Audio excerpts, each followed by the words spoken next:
Do you ever wonder why guys seem the most interested in you when they first meet you? And then after a while, they just seem to be completely disinterested in you.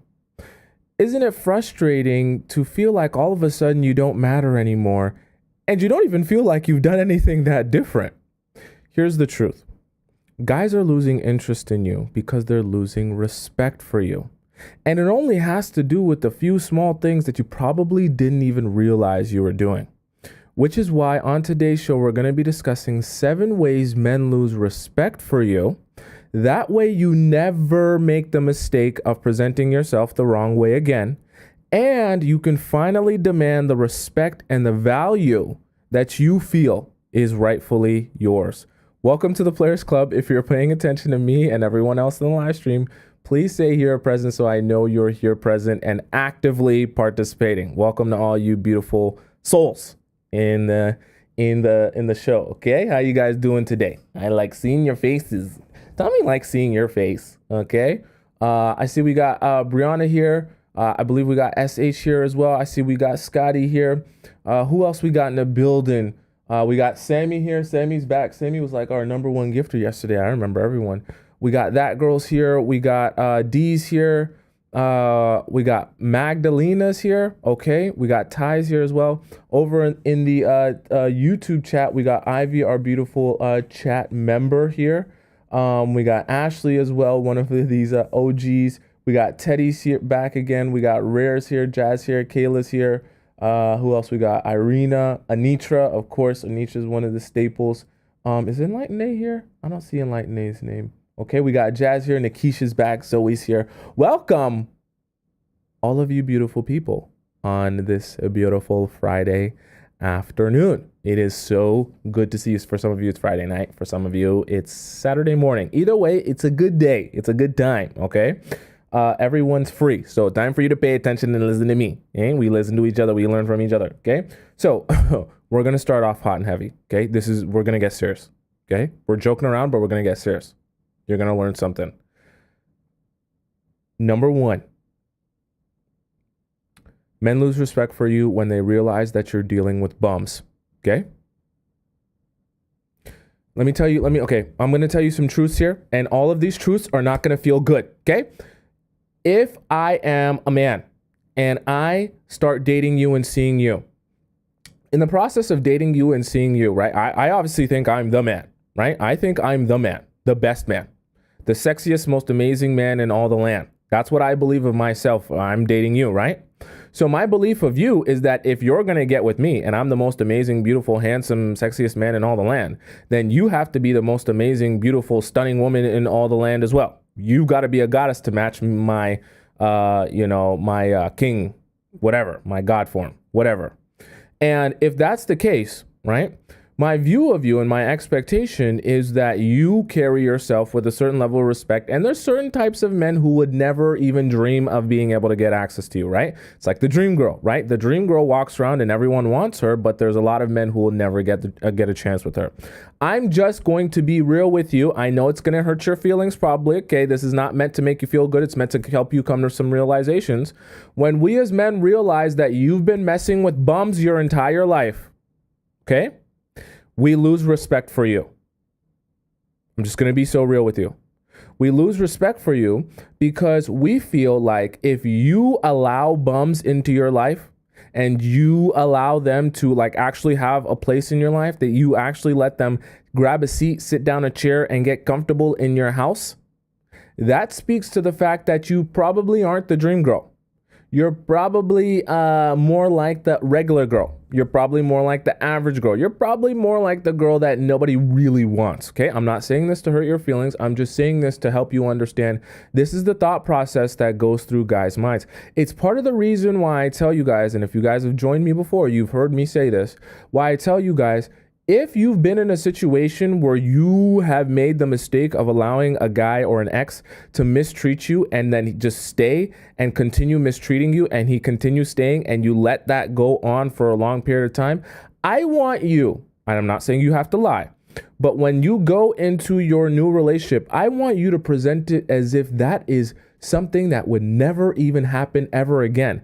And now that you are the person that you are, he couldn't dream of getting an opportunity with you. He couldn't even kiss your feet. He couldn't even smell your poop. Okay? He couldn't even wipe your butt. It doesn't matter, right? He's so beneath you.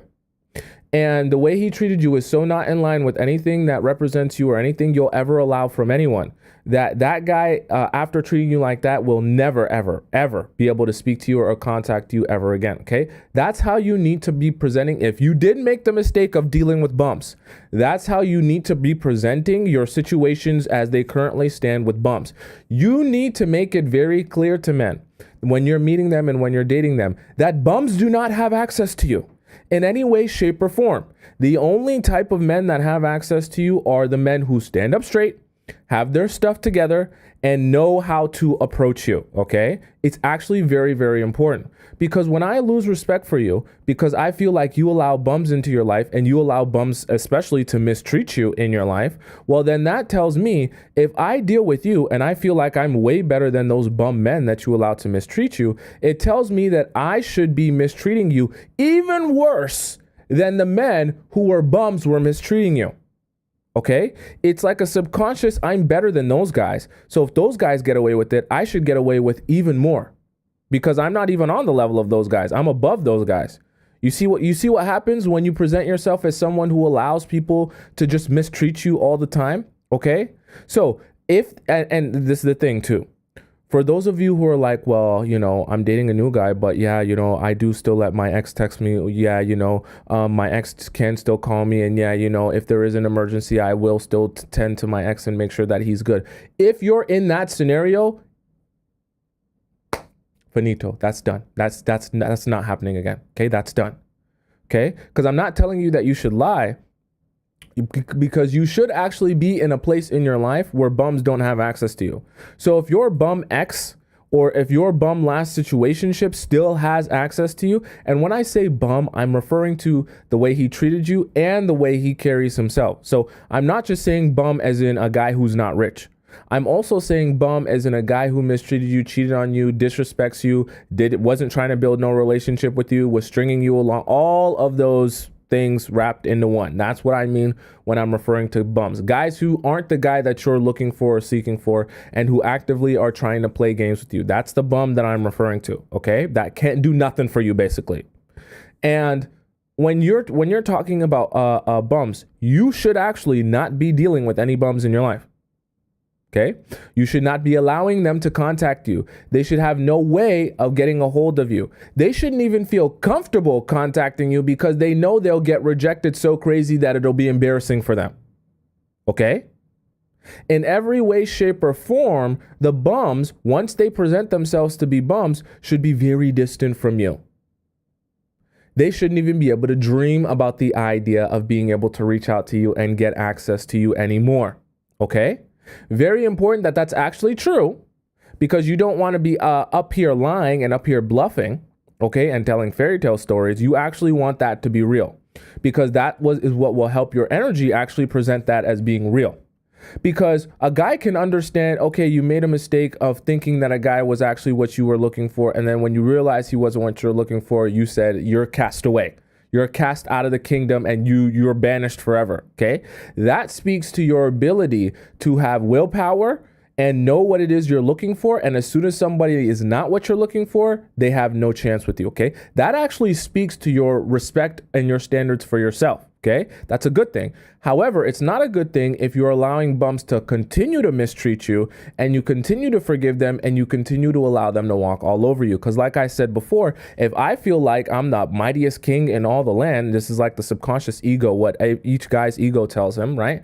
Then I feel like these peasant men that you've been dealing with before me, if they are going to mistreat you, why would I, the most amazing man in all the land, why would I treat the person who's been treated like garbage dumpster juice by everyone else? Why would I make her my queen? Because then everyone's going to look at me and say, you're literally making the queen of your kingdom the girl that we all used and abused and treated like dumpster garbage juice. You look like a fool. Okay. Now, obviously the men aren't writing this down in their notebooks, but this is how they subconsciously feel when they hear that. right? And when they see that you're allowing people to walk all over you, it doesn't speak well to what they believe your value is because of how you allow people to treat you. Okay. By the way, thank you so much, Sam. I think it was Sammy. Yeah, Sammy was early on with the gifts there. Thank you so much. Don't think that it goes unnoticed. I really appreciate that, Sammy. Okay. So does that make sense? Right? Bums are a very easy way, very, very easy way to get men to lose respect for you, right? Because those are a representation of what you will allow or not allow into your life. And if I meet you and I feel like you allow anyone into your life, that you have no standards and you allow anyone to walk all over you and you never speak up for yourself, well, that's going to tell me that I should be on a first class ticket to mistreating you and disrespecting you. Because if you let those guys disrespect you, then I should definitely be disrespecting you. I know it sounds mean. I know it sounds rude. I know it sounds inconsiderate. I know it sounds horrible, but that's the honest truth. People don't hear how others have disrespected you and think, well, I'm going to be the first one to respect you and treat you well. No, they think to themselves, if you allowed yourself to get used and disrespected by those guys, then I definitely should get the same opportunity. Right? Right? Kazor says, but how you will know that I dated bums? Obviously, in the process of you guys talking about your past relationships, you're going to have to divulge some information about your past relationships. Now, this is where I want you to be very careful. I'm not saying you should lie. Listen to what I'm saying. I'm not saying you should lie. What I'm saying is you should make sure that after you tell the story of your last relationship, that you make it extremely, extremely, extremely clear that after you realized that this wasn't the relationship you were looking for, you completely cut this person out of your life, and they do not have any chance or hope or prayer of contacting you or seeing you ever again, because of the fact that you do not allow or tolerate any sort of disrespect or person to come into your life that's going to be mistreating you and not treating you how you believe you deserve to be treated. Okay? That's what I want you to make sure that you say whenever you're on these dates and whenever you're meeting these new guys and you're talking about your past relationships. Make that extremely crystal clear. Okay? He should walk away with the feeling that, oh my God, her ex, she wouldn't even allow her ex to scrape the gum off the bottom of her shoe. He couldn't even shine her shoes, her ex. Not a chance that he has with her anymore. Okay? That's the feeling you want him to walk away with, okay? Even if you were with a bum, I really want you to emphasize that those bums, as soon as they presented themselves as such, have no other opportunity with you ever again, okay? Right? Jennifer says, what if you only unfollowed and didn't block but still won't talk to them? See, this is where you have to start taking care of business. If you're truly done with someone, let's say it's an ex, then that person needs to not be able to contact you again. An unfollow is like the soft core thing when you want to kind of make it seem like, oh, well, if you want to contact me again, you can. If listen, I'm not going to tell you how you should live your life. But if you truly believe that the guy, the bum of an ex truly disrespected you that bad and truly was so far out of line in terms of their mistreatment of you and how they approached the relationship, then why would you even unfollow them for them to have the opportunity to see what you're doing or message you ever again? What are you waiting for? Okay, right? Block them so they have absolutely no way to contact you because they have no place to be able to have access to you in your life anymore. Okay. Right. So that's why I say that. Okay. There's other cases in which you unfollow someone to prove a different point or to go about a different strategy. But in this case, when we're talking about an ex where it's clear that the relationship is done and it's clear why the relationship is done, that should be a block. Okay. It shouldn't be you get to disrespect me, mistreat me, and string me along in this relationship, and then I just unfollow you so that I can still kind of check on you and see what you. No, it's done. You had your opportunity, you wasted your opportunity, and it's over now. Okay, you're never gonna get that chance again. Okay, that's how you really want to be going about your life. Okay, so number one, we talked about bumps. Number two, I want you. Number two is being easy. Okay, we had to address this at some point in the show. Men will lose respect for you if you are too easy. I just have to be so real with you. Okay.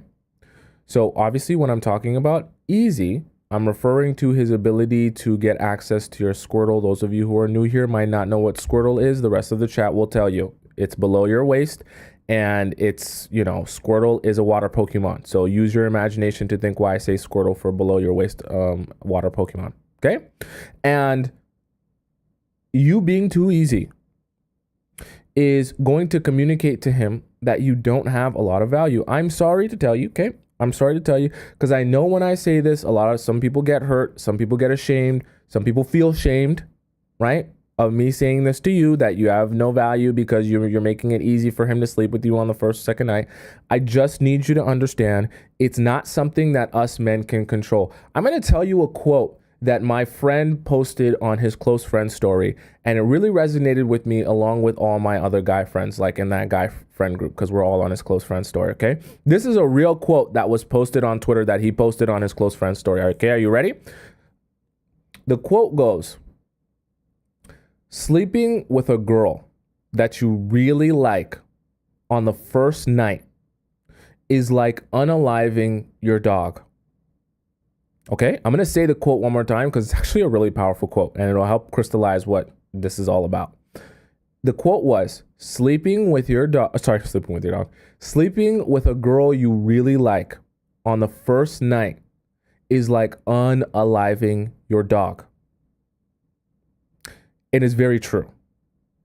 You might not understand it because you're a woman. That's fine. Okay, there's nothing wrong with that. I'm going to break it down and explain it to you from a man's perspective. Okay, the reason it's like unaliving your dog is because as a man, we cannot fight the physical and emotional disappointment we feel after we get access to you in a way that should have taken a lot of work, effort, and consistency very quickly, just like that, with not a lot of effort. Okay, we literally cannot fight the disappointment that we feel internally.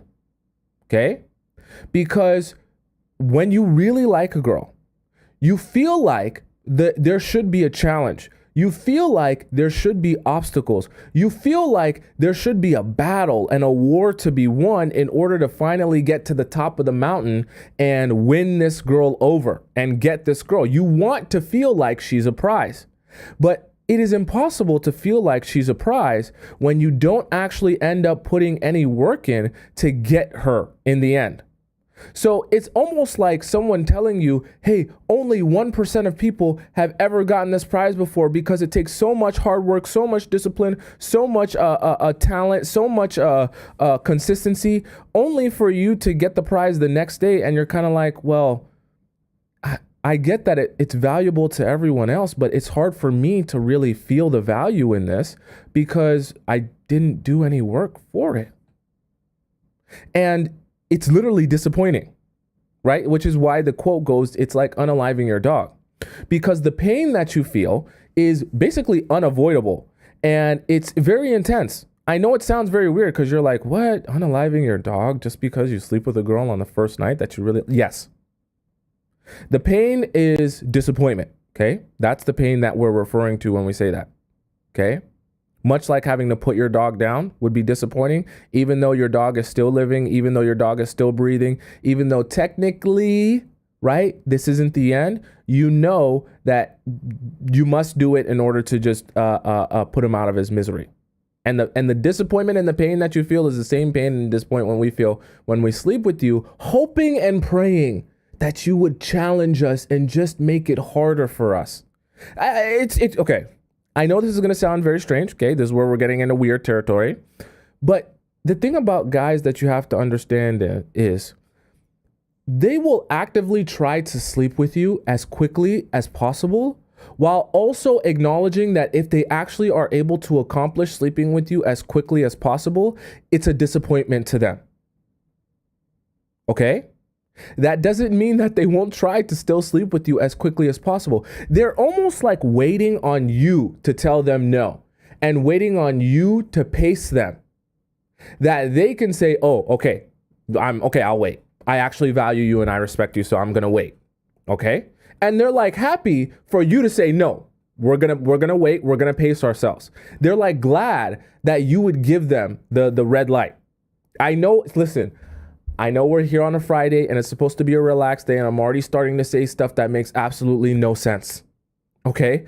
But I need you to understand that this is actually how guys feel. Because it's not going to stop us from trying to sleep with you on the first night just because we want to respect you. Okay? We're still going to attempt to see if we can get there. But the fact that you say no and you actually have respect for yourself, and despite the fact that we're vibing, we like each other, we're getting along, you don't allow that to sway you and to sway the way that you feel about or your morals and values, right? That tells me, and it makes me happy, because I'm like, okay, even though I tried, you said no. And I'm telling you this not just from my own experience, like I'm telling you this from like my own guy friends say this. My own guy friends speak to me, and other guys will tell you this about the disappointment we feel when we try and we're like, yeah, I tried and I actually was able to sleep with her. And in some cases we try and we're happy that she didn't let us sleep with her. I know it sounds stupid, sounds dumb, sounds like it doesn't make any sense. But I'm just telling you this because this is actually what happens. Okay? And this is actually how the guys end up feeling. Right? And I want you to take that with you so that you can understand when these guys are trying and they're telling you all these different things and they're love bombing you and they're giving you all these different games and stuff like that to try to sleep with you as quickly as possible. By the time you say no, they actually like you more than if you would have said yes. Because in your mind, you're thinking, this is where I want to basically help you understand what really goes on. In your mind, you're thinking, when I say yes, it's going to make him like me more because he seems to really want this.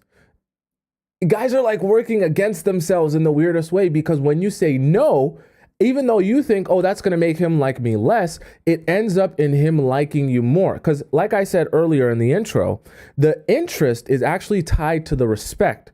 See, the more a guy respects you, the more interested he is in you. The less he respects you, the less interested he is in you. So if you can be hyper focused on demanding respect, right, from the guys that you're dating, you'll also be gaining a lot of interest from the guys that you're dating. Okay, just think about the logic here. Do you think a guy sits down and says to himself, I can't wait to wife the girl who's the easiest to ever sleep with.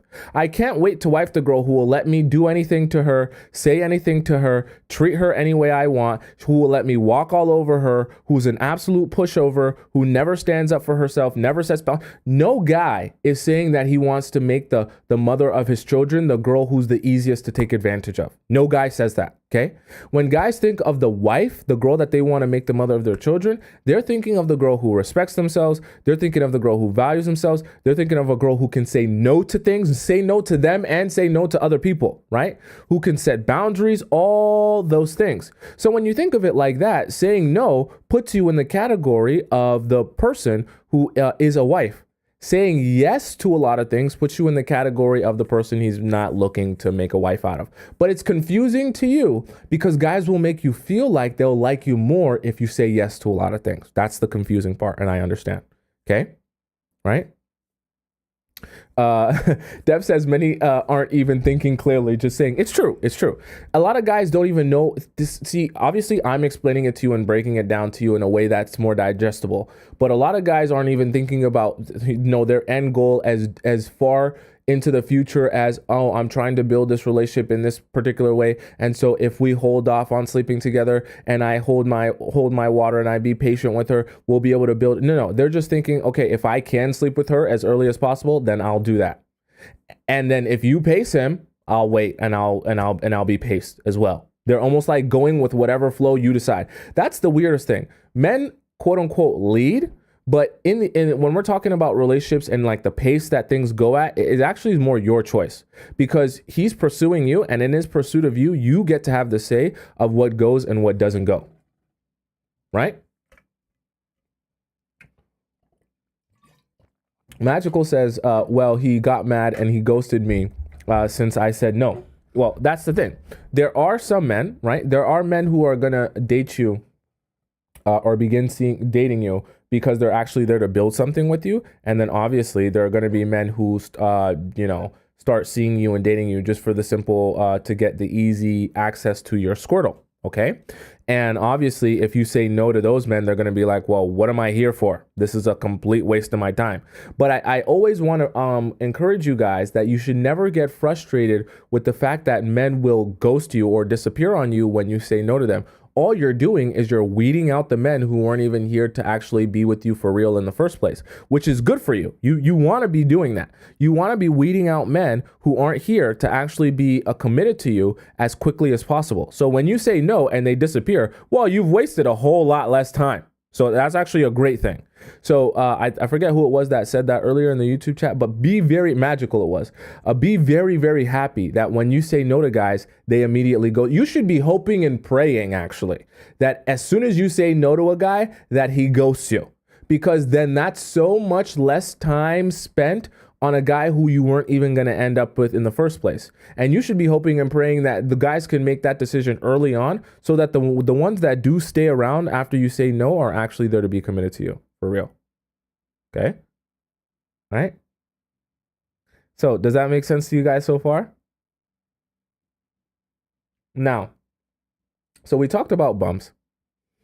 We talked about being too easy and why that's not a good thing. Okay, now let's talk about, we're going to get in the weeds here. Let's talk about number 3, which is going to be you dropping everything. I need us to be absolutely very, very crystal clear on this. When a guy picks up the phone after a night at the club, right? He's been drinking. Yo, girl, I just finished at the club and yo, I don't like being I was just thinking about you and I was just thinking how me and you, we should have this heart to heart. Yo, I feel like I haven't seen you. So I know we haven't spoken so long, girl, but me and you know how we go way back. Me and you, we go way back. And you remember how I used to go way back inside your stomach, girl. Don't you miss how I was way back inside your stomach? You was feeling like I was rearranging your guts, girl. I'm just telling you, like me and you, we haven't really connected like we should be connecting. And I know even though right now it's about 2:30 a.m., I'm just leaving the spot. But you know, I could really slide by your apartment. And if I just pull up right now, maybe we just have this heart to heart and we could go way, way, way, way, way, way, way back again. You know what I'm saying to you?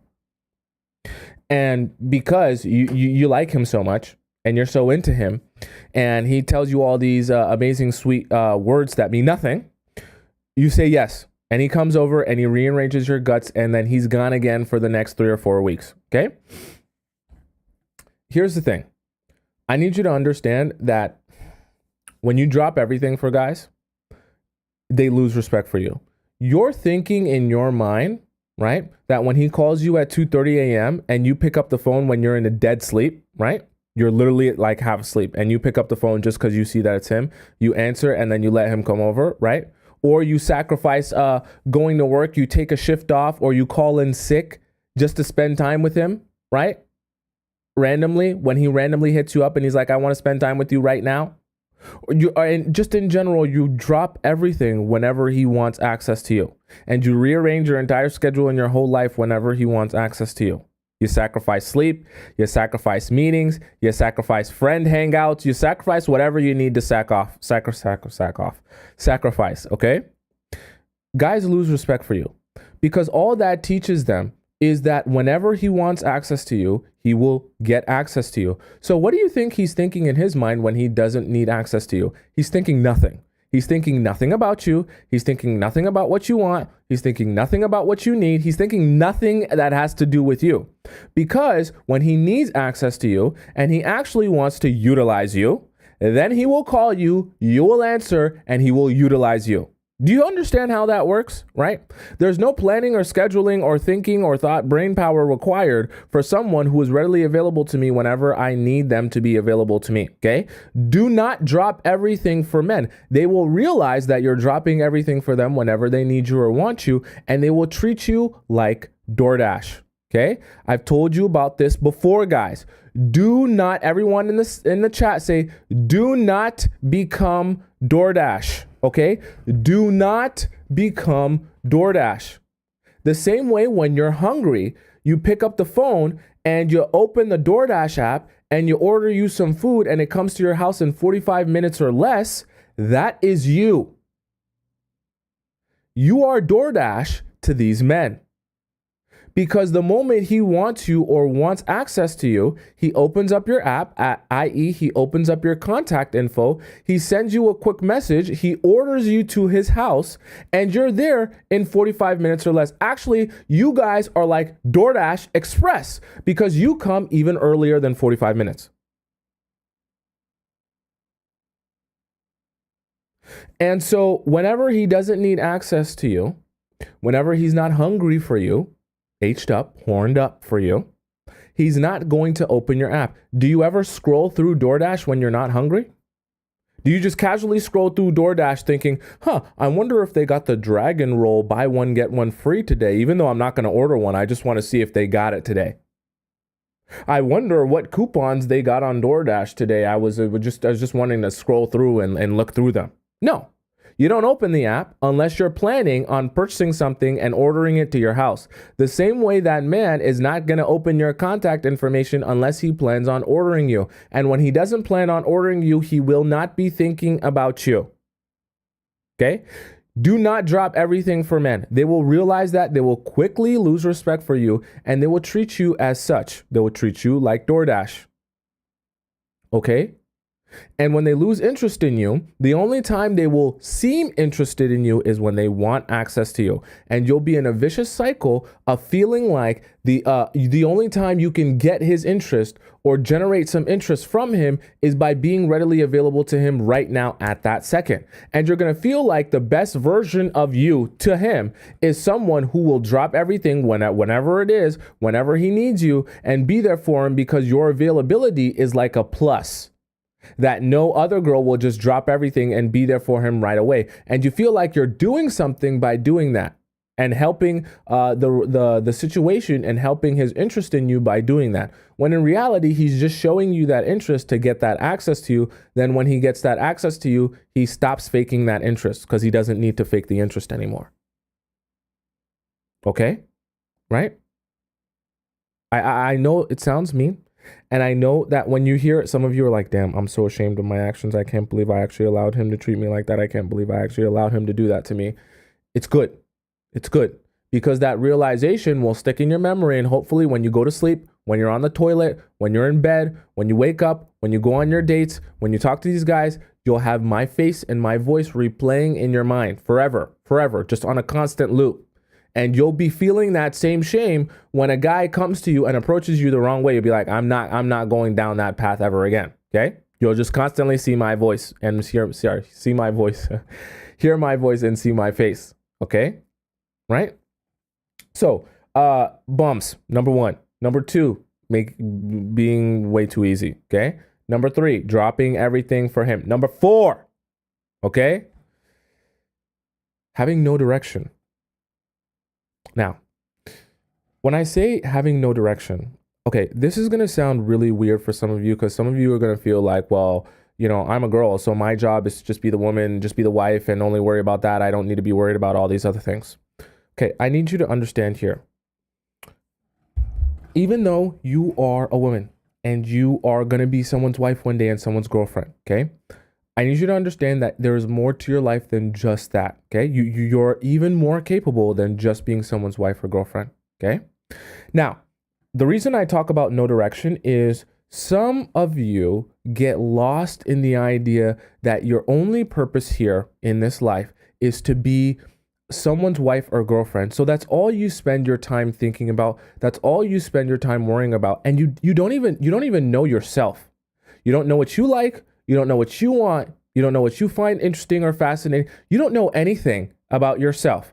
All you know is when a guy comes along and a boy comes along that I like, I want to do everything I possibly can to please him. And I'm shivering and I'm shaking. And please, can I please you? What must I do to please you? Can I put on my maid outfit? Do you want a handy? Do you want me to use my feet? Do you want to suck up? Can I suck on your toes? What must I do? What must I do? I'll do anything that you want me to do. And that's all. Like your mind is become so hyper fixated on what you need to do to please whichever guy you're interested in at the time. And none of that energy or thought or brain power goes into you ever. And so you end up being directionless. And the thing about it is, even when guys meet you, they can spot if you're directionless. Now, I'm not saying that each and every one of you has to be a CEO of a Fortune 500 company, but you should like have some direction of like some goals and some aspirations of things that you want for yourself outside of just being someone's girlfriend or wife. That's not a crime, you know? That's okay. Right? Even if it's something small, like, hey, I really like painting. I would love to get my paintings in an art gallery one day. Or something small, like, I really like throwing events. I would love to be like a wedding planner someday or so. Yeah, it doesn't have to be, I want to make $1 million. I want to change the world. I want to solve world hunger. It can be something small that you're passionate about, that you care about, that's important to you, that you want to work towards. That's not a crime. Okay? And it actually makes you look like someone who has direction, has goals. You're waking up for something every day. Okay? It's good to be waking up for something every day. It speaks to the fact that, see, when guys come in your life and they realize you have other things going for you, it only speaks good things about you and your character and who you are and your value. Because when you have other things going for you, guys think to themselves, when I come into your life, I'm making things, I guess better, but I'm not the be all and end all of your world. Okay? Which is good. It puts guys in a very humbling position where they never come into your life feeling like I'm bringing the light and the sunshine and the life, and I'm breathing life into your life. If it wasn't for me bestowing my godly, amazing presence on your life, it would be boring, uninteresting, and lifeless. When guys come into your life and come into the relationship with that belief that they have breathed life into your boring and uninteresting life, they will mistreat you and disrespect you. They will also find you very uninteresting. Okay? Because they feel like they're God to you. They have, with their presence, they have bestowed upon you such an amazing opportunity to get to know me and be in my presence and be my woman. It is an opportunity for you. And see, when he believes that this is an opportunity for you, he's going to treat it like this is an opportunity for you. So he's going to be asking you, let's see what you got. Do back flips for me. Do front flips for me. Open those legs wide. Put your legs behind your back. Let's see if you can do better than all the other girls. And do you think when he's of that mindset that he's going to be worried about anything that you need or anything that you want or anything that you desire? No. He's not going to worry about how he treats you. He's not going to worry about how he presents himself to you. He's not going to worry about anything that is associated to you. All he's going to be thinking about is himself and his happiness and how he feels about things. Do you understand? Right? Does that make sense?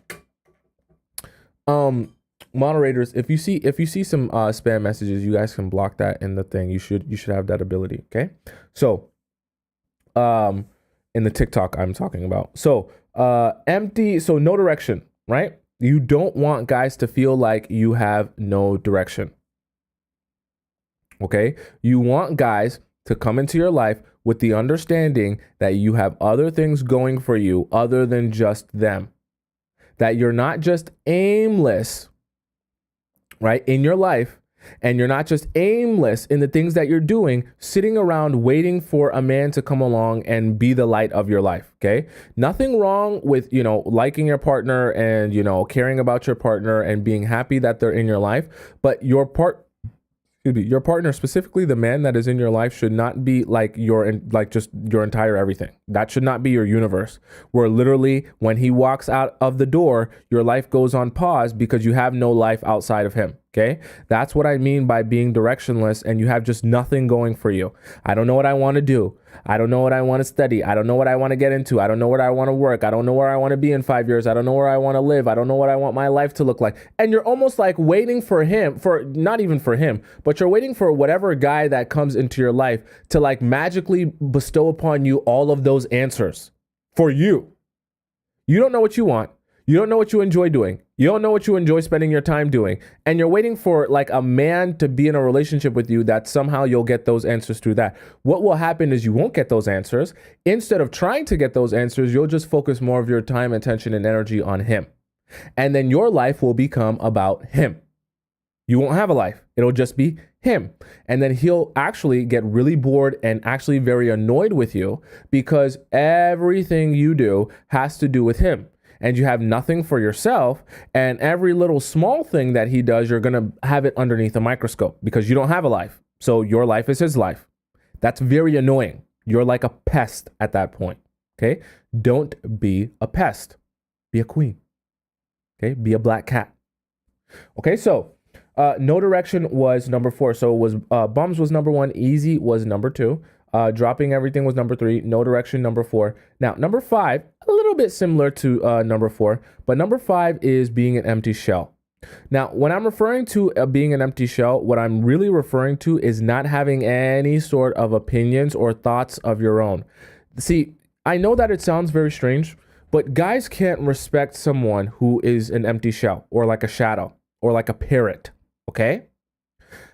I physically can't respect you because you don't present yourself as an individual.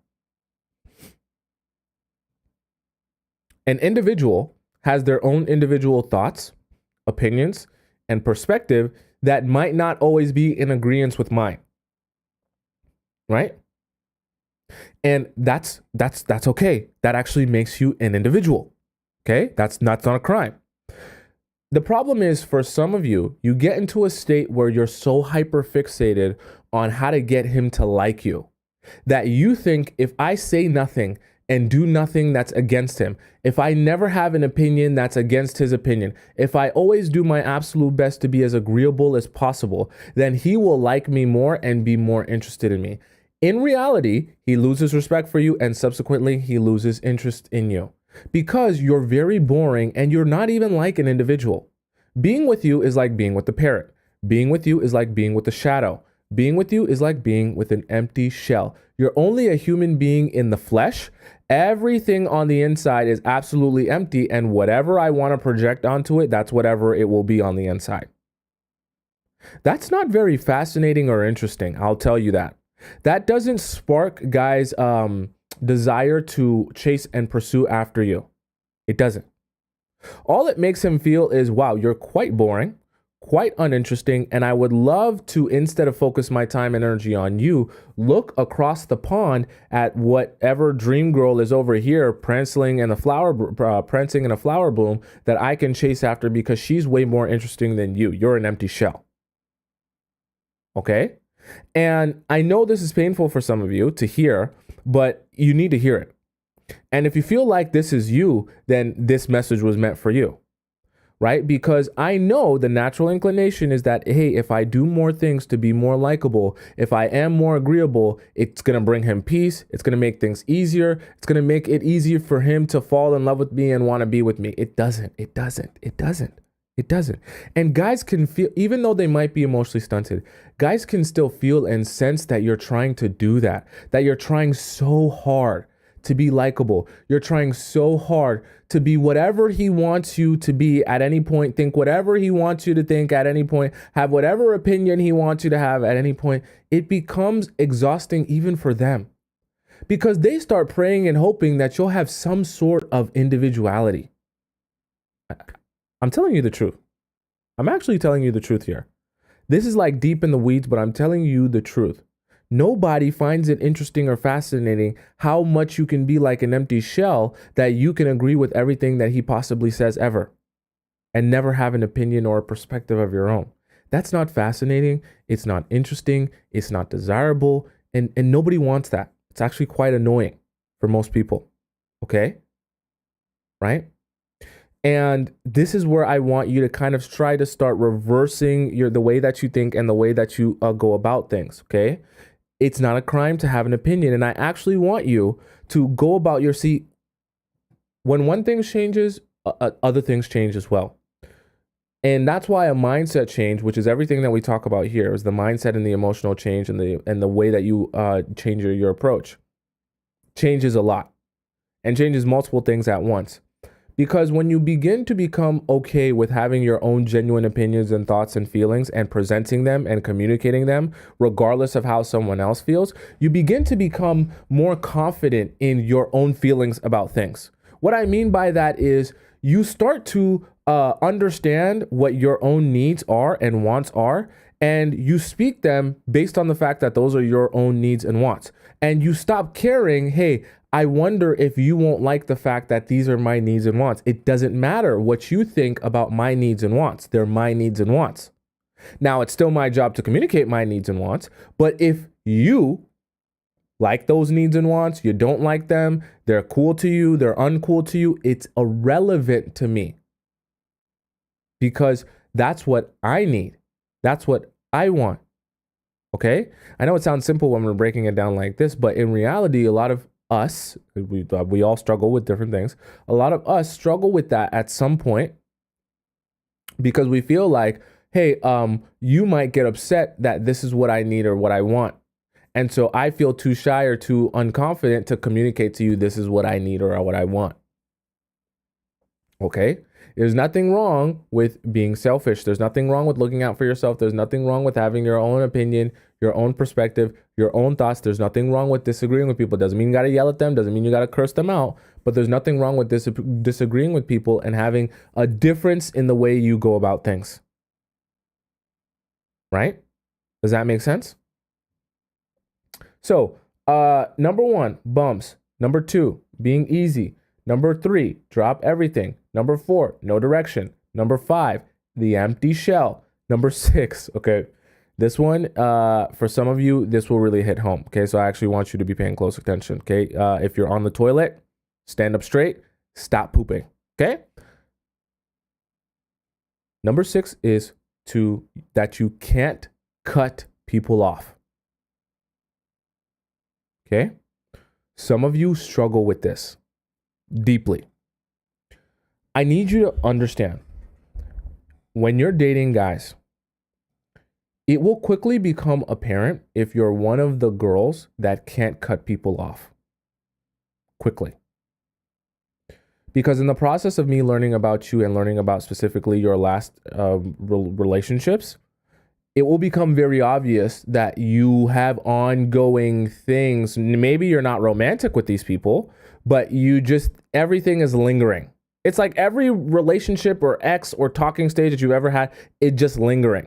They can still kind of reach out to you every now and again, and you still kind of see each other here and there, and maybe you chat, maybe you check up on each other, maybe this one day, go to the movies one day, maybe you're part of the same friend group, so you kind of spend time together, but it's not really one-on-one time, but you're kind of still having conversation every now and again, and during a group chat together.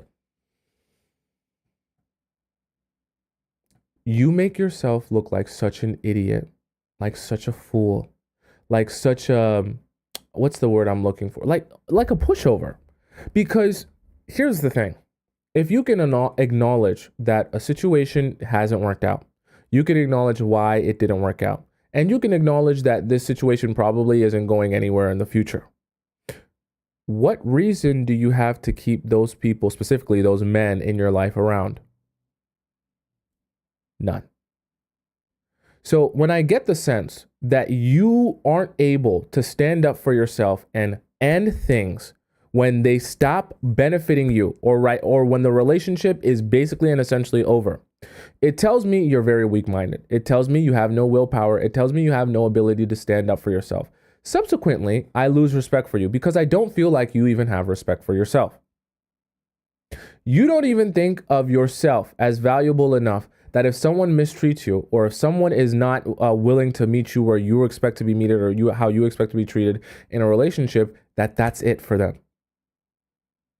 Right? You don't even believe in your value that much, which is why you still allow them to still kind of contact you, still kind of be around, still kind of hang out, still kind of, be here and there. And you just can't come to a decision on things, especially the guys that you've dated.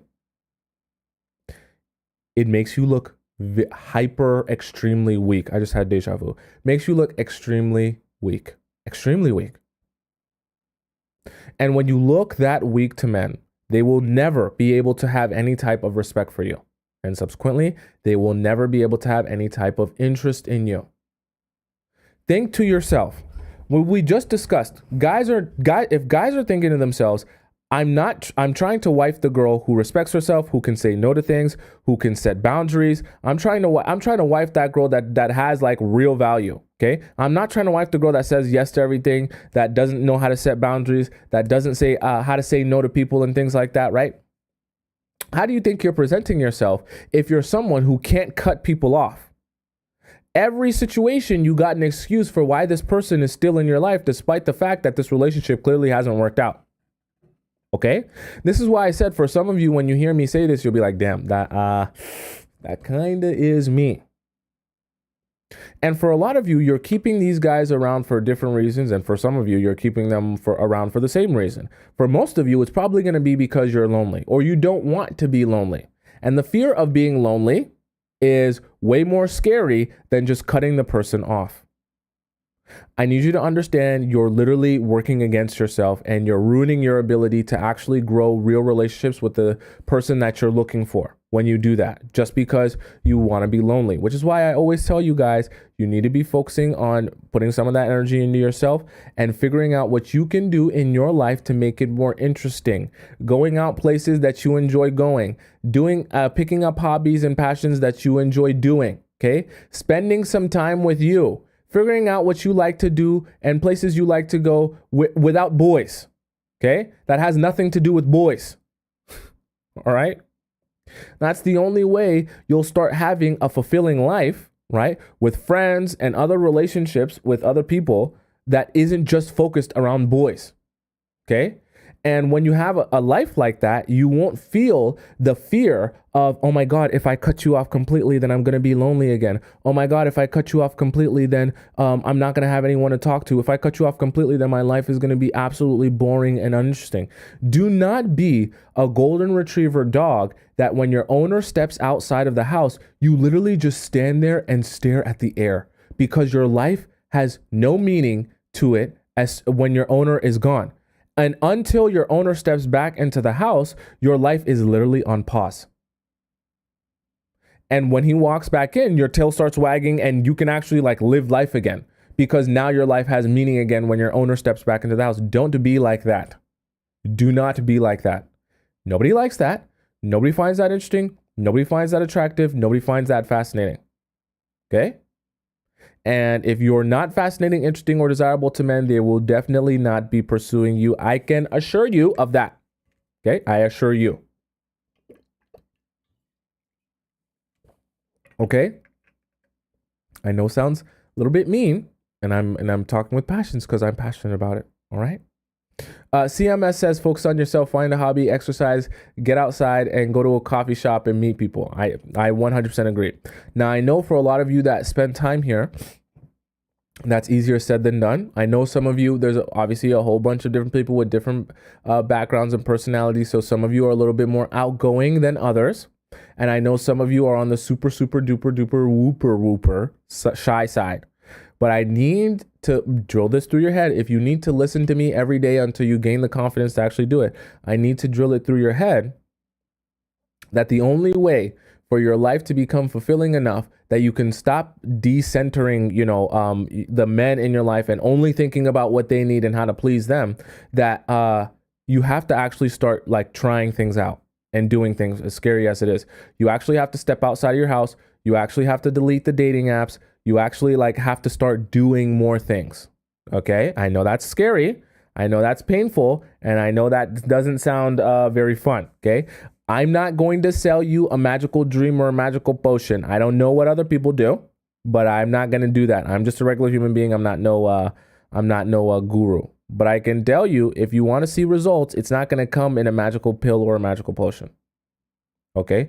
Jem says no dating apps. Jem, you must be new here. Okay. You got to go on my YouTube right above my head and go watch my shows on dating apps. Okay. Right. Dating apps is a no-no. I don't know how other people talk to you guys about that stuff, but if you ask me, my opinion, dating apps is a no-no. You're not going to accomplish anything that you're trying to accomplish on dating apps. Okay? As a woman. Men are trying to accomplish something totally different than what you're trying to accomplish. Okay? Now, so that was number 6. So number 1, we talked about bums. Number 2, we talked about being easy. Number 3 was dropping everything. Number 4, no direction. Number 5, the empty shell that you are. Number 6, you can't cut people off. And number 7, kind of has to do with what we just discussed. Number 7 is you have no individuality. Okay? Meaning, AKA, you can't do anything by yourself. When you get into a space where your whole life is just whoever you're in a relationship with, you're going to feel like you can't do anything in your life unless you have that person with you. Now, obviously, there's nothing wrong with enjoying spending time with your partner. There's nothing wrong with enjoying being around your partner and feeling that happiness and that boost and that joy when they're there. I'm not saying that that's a crime and you shouldn't want that. What I am saying, though, is there's a difference between that and not having any sort of individuality where you don't feel like anything is worth doing if that guy is not there or around you or with you, and that you have no desire to do anything in your life for yourself or with anyone else unless that guy is there with you. You lose all essence of your individuality that way, okay? Because the thing about it is, the guys are still going to want to have their boys' night. The guys are still going to want to spend some time with just their guy friends. The guys are still going to want to do things that don't always have to do with you. And that's not a crime. But the problem lies when your whole entire life revolves around him. You will become so offended, right? And bent out of shape anytime your partner or that guy wants to have any sort of individuality outside of you, okay? And you'll become painfully attached and painfully, you'll become like a pest. This is where we get into the realm of like, hey, I blew up because you didn't text me back for a whole hour. How can you wait a whole hour to text me back? Don't you know, like, there's no reason why I should take you more than an hour to text me back. And you lose yourself and you spiral out of control simply because he takes a couple of hours to text you back, right? And you feel offended that he would ever even dream of doing something for himself, that he would not be able to respond to you within a couple of hours, or ever even dream or that he would want to do something that didn't require him to message you 24/7. Because you have so little individuality that it actually becomes offensive to you when he wants to have any sort of individuality in your relationship or in your talking stage. Guys can't respect you that way. I just have to tell you the real, okay? You can't respect someone who is so scared of any situation in which you do anything for yourself or on your own time, that they become offended, bent out of shape, and they start spiraling out of control. If I feel like as a man, you're going to have a breakdown if I even want to do anything for myself, that's a problem. That's a problem. Okay? Because if you're going to have a breakdown, anytime I do anything for myself that doesn't involve you, or anytime I want to do or hang out with any of my guy friends and not involve you, and that leads you to a breakdown and I have to console you, how am I supposed to see you as an individual? How am I supposed to respect your own individual thoughts and opinions? And see, this is the thing also.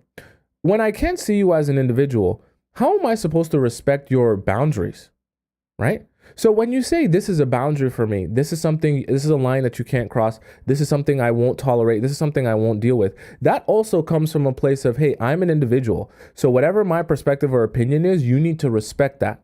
But if I don't see you as an individual and then you go along trying to set boundaries, I'm not going to actually take those boundaries seriously. Because I don't even see you as an individual who can actually have thoughts outside of me or outside of what I want, that you could say, hey, don't do this, don't do that, I don't appreciate it. What do you mean you don't? You appreciate anything I'll do for you. You appreciate anything I'll do, good or bad, to you, because you just want me and you can't stand up for yourself, right? And you don't want to be in a position like that, right? Aspen says, when do we bring our boundaries? That's a whole nother show for another day, okay? But you don't want to be in a position like that where you come across as if you have no individuality. I always tell you beautiful souls that the best thing you can do for a guy's attraction to you is to do nothing and focus your time and energy on yourself. As strange as it will sound, the most attractive women to all of the men are the women who are heavily investing in themselves, not the women who are getting on their hands and knees in their maid outfits, scrubbing the floor squeaky clean, trying to show and prove to everyone and prove to the guys that they're the most amazing wife out there and that they deserve to be wifed. As weird as it sounds, the girls who pay the men no mind, who pay them no attention, who give them barely any time, barely even look their way, those are the girls who are all the most desirable and that every man chase after with their tongue hanging out of their mouth, ready to spend thousands of dollars on them. Buy them Chanel bags, go and get their hair done, pay for their nails, pay for everything. Those are the girls that get that. The girls that are paying the men no mind. Meanwhile, you making that man the center of your entire world and your entire universe, you get nothing. You get absolutely nothing. And in fact, you get less than nothing because when you pour and pour into that man, he takes all that energy that you've poured into him and all that confidence that you've given him and all that ego boost that you give him by praising him and worshiping him. He goes and he gives that confidence to another woman when he goes and he chases after her, because he goes and he chases after his dream girl with all the confidence that you have built him up with.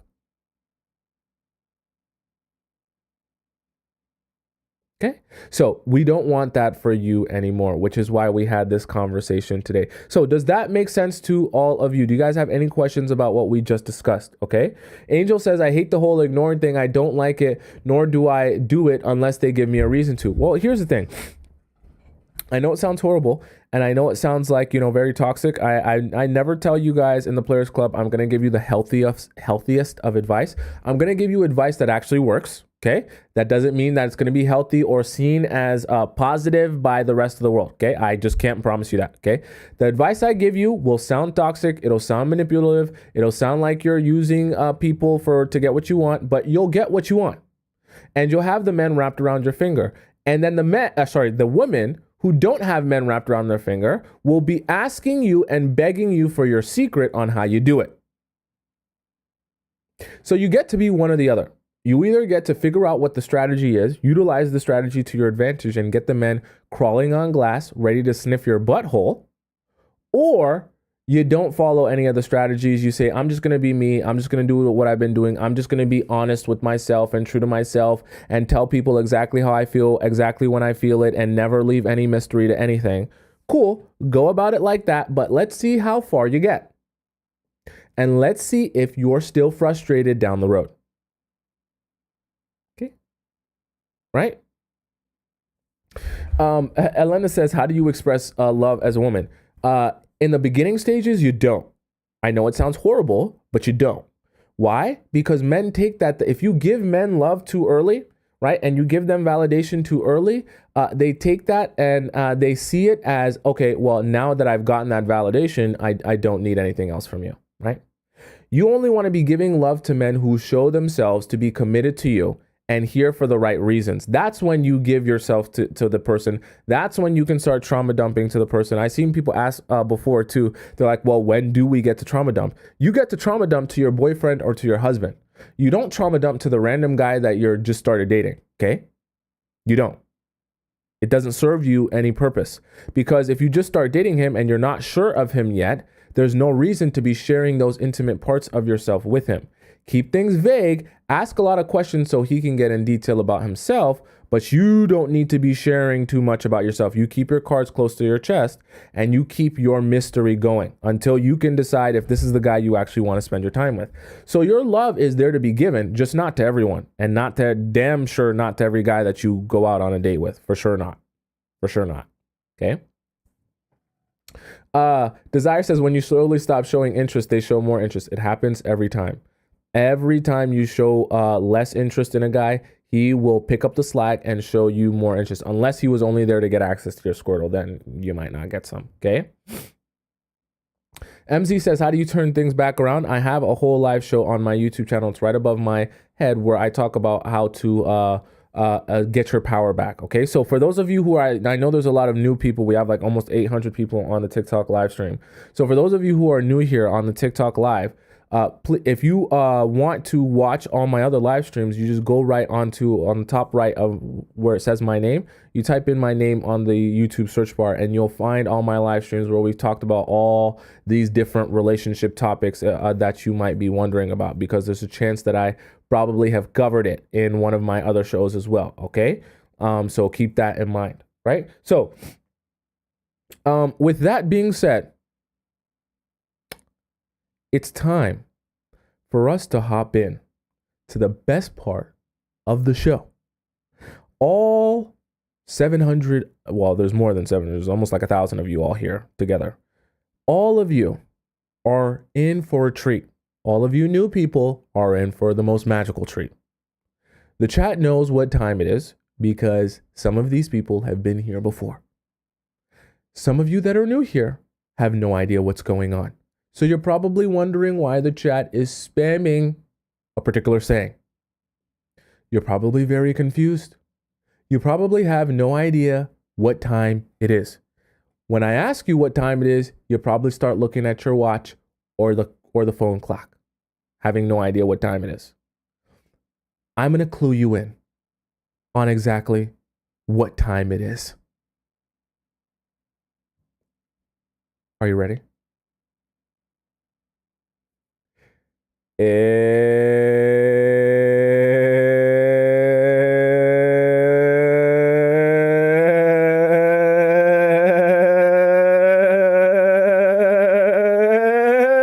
Discord time! Okay. I'm going to come up with a theme song for this, okay?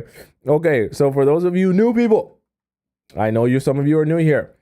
Discord time is when we hop into the Discord, my Discord, the Players Club Discord, and we discuss some questions that have been submitted by the Discord channel in the chat here, and they get a chance to ask me exactly, my advice on a situation that they've been experiencing or going through, okay? And I answer them live on the show. So this is my first time reading any of these Discord questions. So just keep that in mind as we're going through them, okay? So I'm ordering them in date posted. By the way, if you want to submit your Discord question, you're on TikTok, please go over to the link in my bio on the TikTok where you can submit your question. And if you're on YouTube, just go in the pinned comment or at the top, or the link in the description if you're watching this afterwards. Let me make sure I scroll down all the way, make sure I didn't miss anything, okay? Because people will be complaining that I missed some stuff. I'm gonna make sure to do this the right way today. Again, I'm gonna try as much to answer a bunch today. So, excuse me. M starts us off today. She says, help, ghosted. I used to text this guy back in March for a longer period of time. We matched on an app. This is already starting off not so very good. We were texting for a month. I know, bad. But I only started watching your videos recently, and I wish I could go back because I'd know what to do.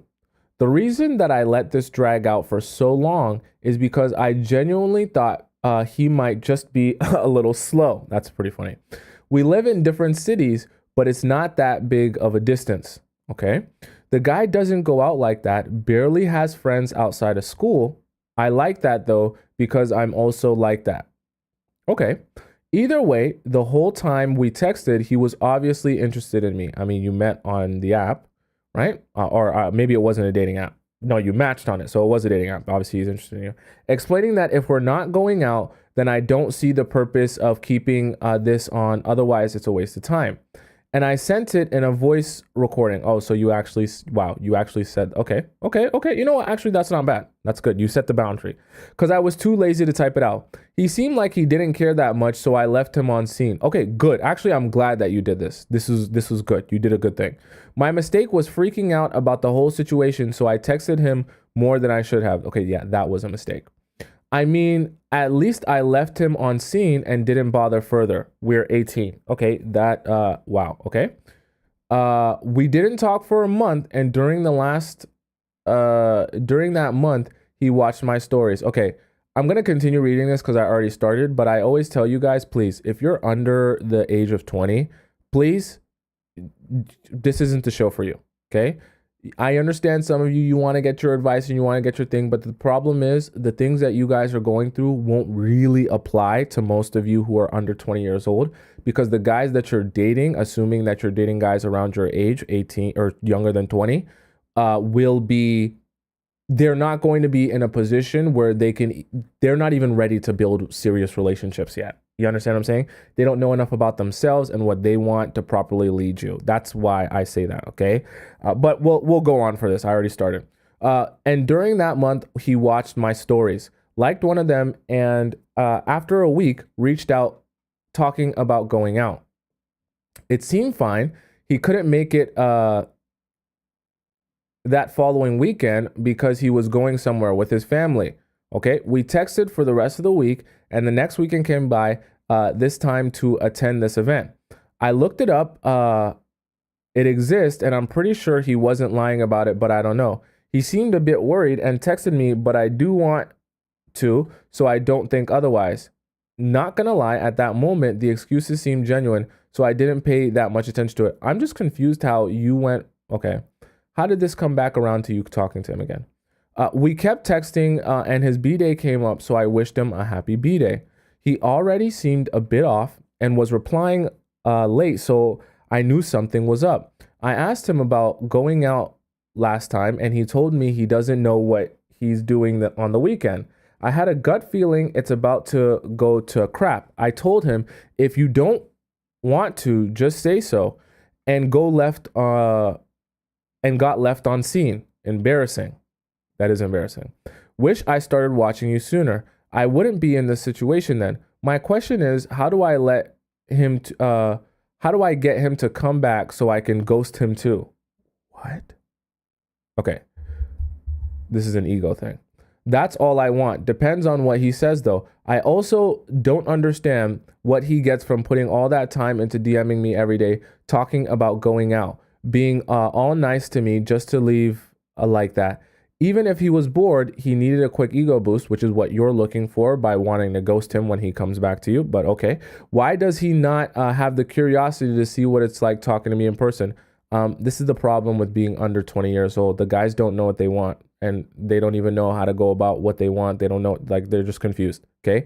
Why would you give up a chance to go out with a girl that's also your type? Guys just like having the pen pal company, and they don't know how to actually pursue the things that they want. The other girls he follows now are not like that at all. I'm not trying to sound rude, but I get it if they were better looking or something. Well, they're not. I'd even say one of them is a jump scare. That's actually a pretty funny term. I've never heard anyone use that term before. I might steal that one, that someone is a jump scare. I hate not having any clarity, and I'm obviously not getting it from him. Oh, and when we were first started talking, he kept adding these comments about being insecure and not looking good. I couldn't figure out if he's fishing for compliments or actually has low self-esteem, because I mean, there are good-looking people that don't realize they're good-looking. Is it possible to be intimidated by me? Wait, how long is this? I mean, what do people gain from spending so much of their time texting someone, telling you how they want to meet, and then dipping out? If I was him, I'd be afraid to miss out on good people by throwing myself around like this. Pretty sure he wasn't talking to anyone through the first week, and it seemed more genuine. Now around the second week, maybe like 3 days, were kind of weird. There were little pauses of texting, and the last message from me during that period of time was, tell me about Sunday, no point in dragging this out. He told me fine.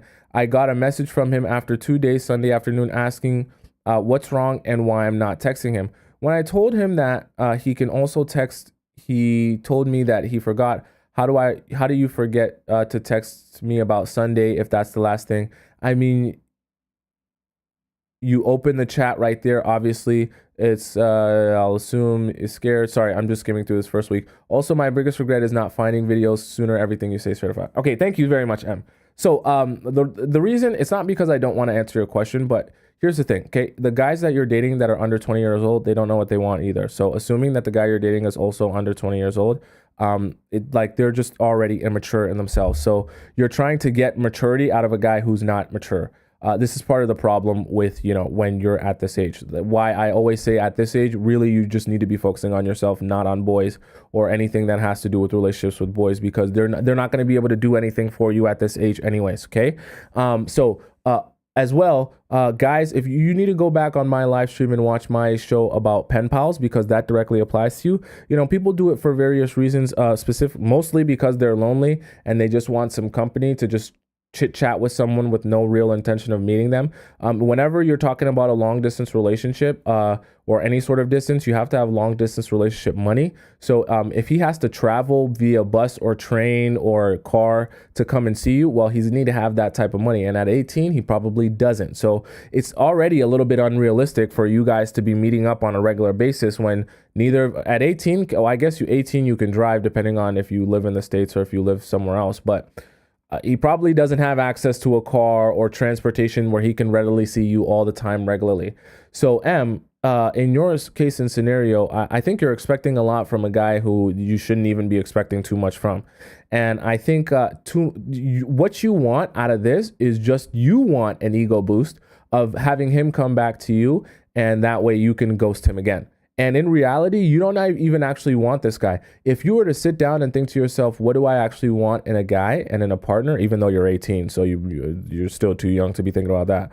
But if you were to actually think about that, you would realize that it's not this guy. So what is the relevance in him coming back or not? It's only to serve your ego, to make you feel satisfied with the fact that you dumped him. And those are childish games. Okay. Those are immature games that don't mean anything. Okay. And trust me, you're 18, but there's older people that do those same childish games as well. And I'm here to tell you, it's just a waste of your time to be thinking about how you can get him back to ghost him again, or get him back to make him feel like he lost out on. Just move on with your life. Okay. And focus that energy on yourself instead of thinking about how you can get him back for what he did to you, when in reality, guys don't even know what the hell they want at that age. Okay. Next up we have here. Let's see here.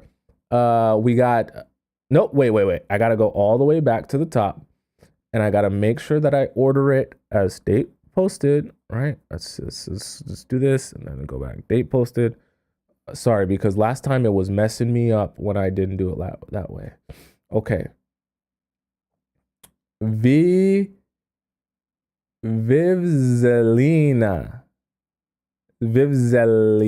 Sorry, Vivzeliana. Okay, Vivzeliana. I've never heard a name like that. Says, new guy. Hi, was racing this guy the other day, like racing in a car. He was so smexy, and I had accepted I'd never see him again, but he texted me on Snap. Oh my God. That is never good. Asking if it was me. He later said I was cute and I wanted to get to know each other. Should I say that I'm down, but my schedule doesn't allow me to text all day? He had already previously slid up a story to compliment. Yeah, I actually would do what you just said. So tell him that you ain't a texting fiend, and if he wants to see you, he's got to see you in person or make a plan with you in person, and then leave it at that and stop texting him until he says, I want to see you in person. Very simple. So don't say, all you have to say is, I'm not a big texter. I can't be on the phone all day. So if you really want to get the best version of me, you're going to have to see me in person, and leave it at that. After that, don't respond to anything until he says you want to go out to this place. Very simple. And if he doesn't say anything, well, then he's not serious anyways. Because sometimes guys be saying that and then they end up not being serious. It's very weird, very strange. Okay, let's see here. Make sure I refresh it. Okay, now we go down. And okay, we're at Muscle Mommy. This one's probably going to be interesting. All right, buckle up, guys. Muscle Mommy says, Dramatic says, titled Muscle Mommy. Hi, Tomisin. First of all, I apologize for my mistakes since English isn't my first language. So basically, I met this guy on a dating app. That's already a bad sign. A week ago. At first, I wasn't that interested in him because he's not really my type. But then we started talking on Instagram, so from one app to the other.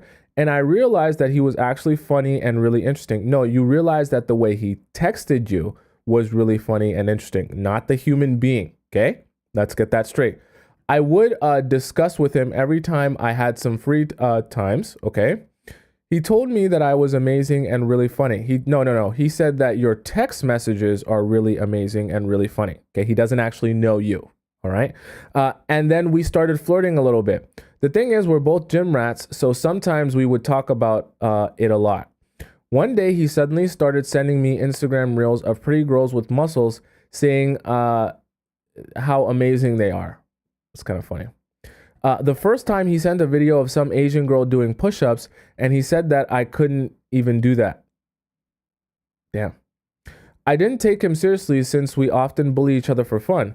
But a day after, he sent me another video of another Asian girl flexing her booty, and he said, "Yeah, she looks so good." So he's kind of treating you like a best friend here. I was annoyed, not because I was jealous, but I thought it was really weird. Like, why would he do that? I acted unbothered because I thought that he probably was expecting a reaction out of me. Instead of getting mad, I said she was really pretty. It's true.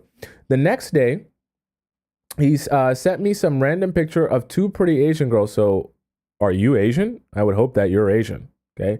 Because this is starting to get into the fetish territory. I thought that maybe he wasn't that interested, and maybe it was his way of showing me his type. Why would he be showing you his type if you're not? What?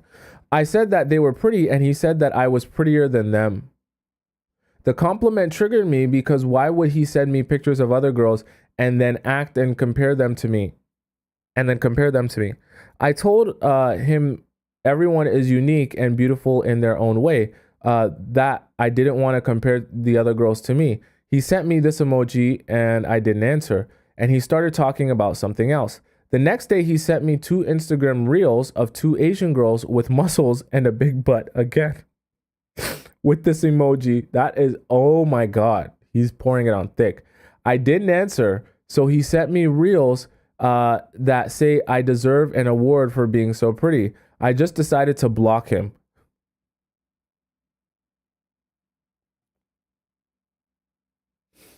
I wasn't mad, I was just losing interest and I didn't want to waste my time. But my question is, why would he do that? Okay, this is actually pretty funny. I won't lie to you. Dramatic. Because this is what happens when you meet someone on an app and then your whole entire relationship quickly becomes app focused. You met on the dating app. Instead of quickly taking it at the very least from the dating app to an in-person meeting, you just transition from one app to another app, okay? It's not necessarily a dating app, but it's Instagram where you're just using it for that, to message each other back and forth. And so quickly, your relationship became not even about dating or getting to know each other, but just about sending each other Instagram reels back and forth with no actual intention of seeing each other. This is why I always tell you all to squeeze the life out of any forms of communication that guys can have with you outside of seeing you in person by taking you out on a date. Because when you give guys the option, they also fall into the trap of just messaging you, sending you TikTok videos, sending you Instagram reels, Snapchatting you, and just going on a cycle day by day by day with no actual intention of meeting you and asking you out on a date in real life. You need to suck the life. Well, let me not say suck. Some of you might have a dirty mind, but you need to squeeze the life out of all of those forms of communications so that they do not have any access to you unless they are going to try and ask you out on an in-person date and plan and schedule an in-person date. You literally need to give them no other option of contacting you other than that, or else you will easily fall into the trap of doing this thing that Dramatic was doing. Just Instagram reels, casually messaging. What's the point of that? He's sending you reels of other girls that he's not speaking to instead of speaking to the woman that he's actually trying to build a relationship with. It's such a waste of your time and his. And I'm glad that you finally realized that, closer to the end, right? After a while. And then you were just like, I'm just going to block you because honestly, I won't say that that's what you should have done from the very beginning, but that's what you, as soon as you get the sense that they're not here to like actually build a relationship with you, just forget about it, right? It's also the reason why I always want you, let's even say hypothetically you are to meet a guy on a dating app. I want you to be hyper focused on, look, I know you met me on this dating app, but I'm not a big texter. So if you're expecting that you're gonna message me for 3, 4, 5, 6, 7 weeks, and this is just gonna be messaging back and forth, message R us, okay, text R us, and that's all we're gonna do. Look, I don't have time for that. I'm a very busy girl. I got lots of things to do. So you're not really gonna be able to reach me over a message if that's what you're looking to do. And then after that, don't contact him. Let's see if he wants to see you so badly that he'll come up with the bright idea to see you in person. And for some guys, they're not even that intentional enough because their interest isn't even that great. And because their interest isn't that great and that intense for you, they don't have the ability to say, well, let me take you out on a date. And you don't need to be wasting your time with guys who don't even have the intention enough to do that. Okay. So you did a good job, Dramatic. Let's see here who we got next. I think this person was requesting because I was skipping theirs a lot. So let's make sure we do this one here. No, that was Bride. So yeah, okay. So Bride of Chucky 97 says, F boy, my kryptonite. So she says, hi Tomisin, I'm 26. I made the mistakes of getting involved with a pro athlete F boy who's 25. Damn. You stumbled across the worst possible combinations. An pro athlete, and he's in his mid-20s. He's wow. Okay. So he's got all the energy in the world. We met back in October of 2023. Had pineapples on the first night. Oh my god. Oh my god. This is I didn't realize you're Bride of Chucky because this is a horror story. I get it now. Because this has already started off very badly. This is a horror story. Let's continue. And I knew right away I should move on and not expect anything. But if that's what you did, the message wouldn't continue. Let's continue the horror story. It was more of an ego move knowing a hot pro athlete found me pineapple. So basically, validation. So we're mixing in all the wrong things into this jambalaya soup of horribleness. Great. This is great. Especially since I am not an IG model. More validation. I am a regular thick girl. Okay? So I didn't reach out to him after the first time and deleted his number. Okay? He then hit me up about 2 weeks after. Yeah, he's H'd up again, horned up again, saying he can't stop thinking about me. What did I just say? He's H'd up, he's horned up, and that's what he's thinking about. He's thinking about getting back into them guts. Okay, let's get so for real. Of course, I was surprised and thought this can evolve.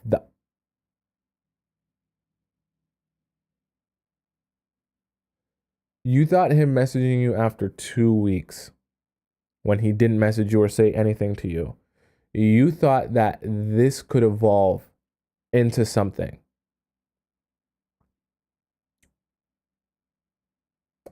Bride of Chucky, you're very confused. To this date, we met for pineapples every 2 to 3 weeks.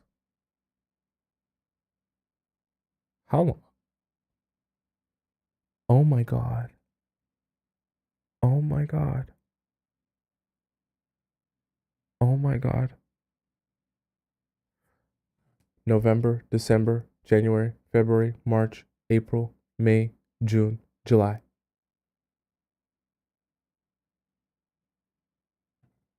9 months. 9 months. You've been meeting with this man every 2 to 3 weeks just for pineapples. This is indeed a horror story. But I'm getting over it and thinking about ignoring him at this point. It took you 9 months? His behavior is odd. There are times when he is very cold and tells me straight up he is not interested in settling down.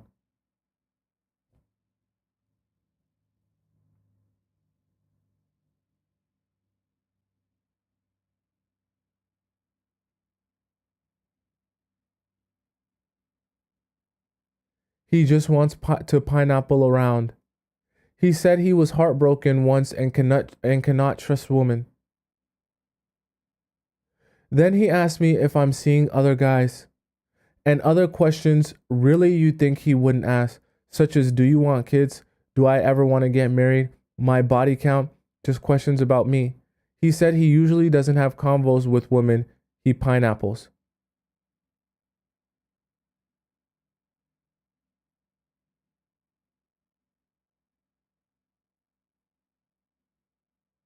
Of course, for a moment, I thought that maybe he found the dream girl he's falling for.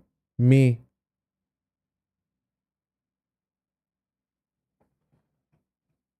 I, wow.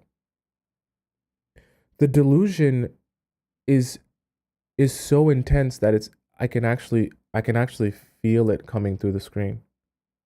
I can actually feel the intense sense of delusion. It's hitting me like a wave, and I almost feel like I'm high, right? Like I feel like I took like the craziest joint I've ever had. I just it's hitting me like a weight. Like the delusion that you have is unbelievable.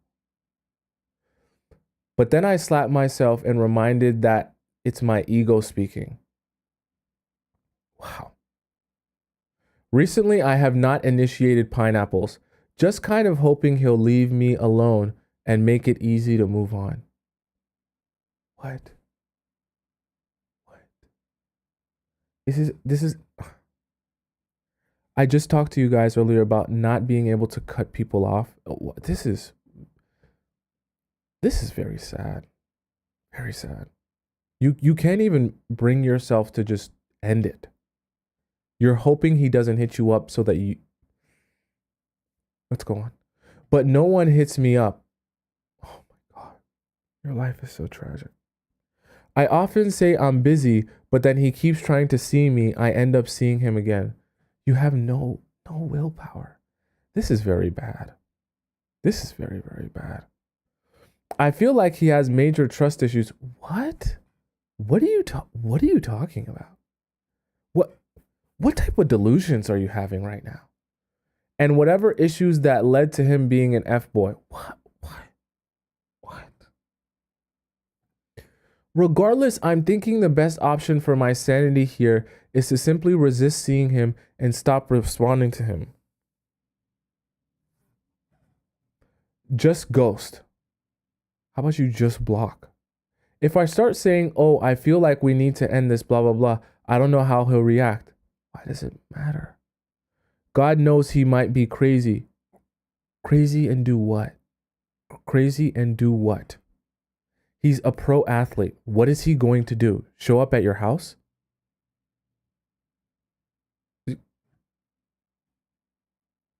The issue is some of his best, it's some of the best pineapples I've had. So you're demonetized. You're demonetized. You know, you say at the end here, please speak some sense in me. Like, you know what? I wasn't even going to be nice to you. But Bride of Chucky, you're living in some crazy, insane delusions right now. Insane delusions. I actually can't believe how delusional you're being. Okay? Pro athlete, he's 25. I will never cast any aspersions on people and say that people are bad people, but like you need to like let's just all accept like certain people are in different places in their lives at different stages.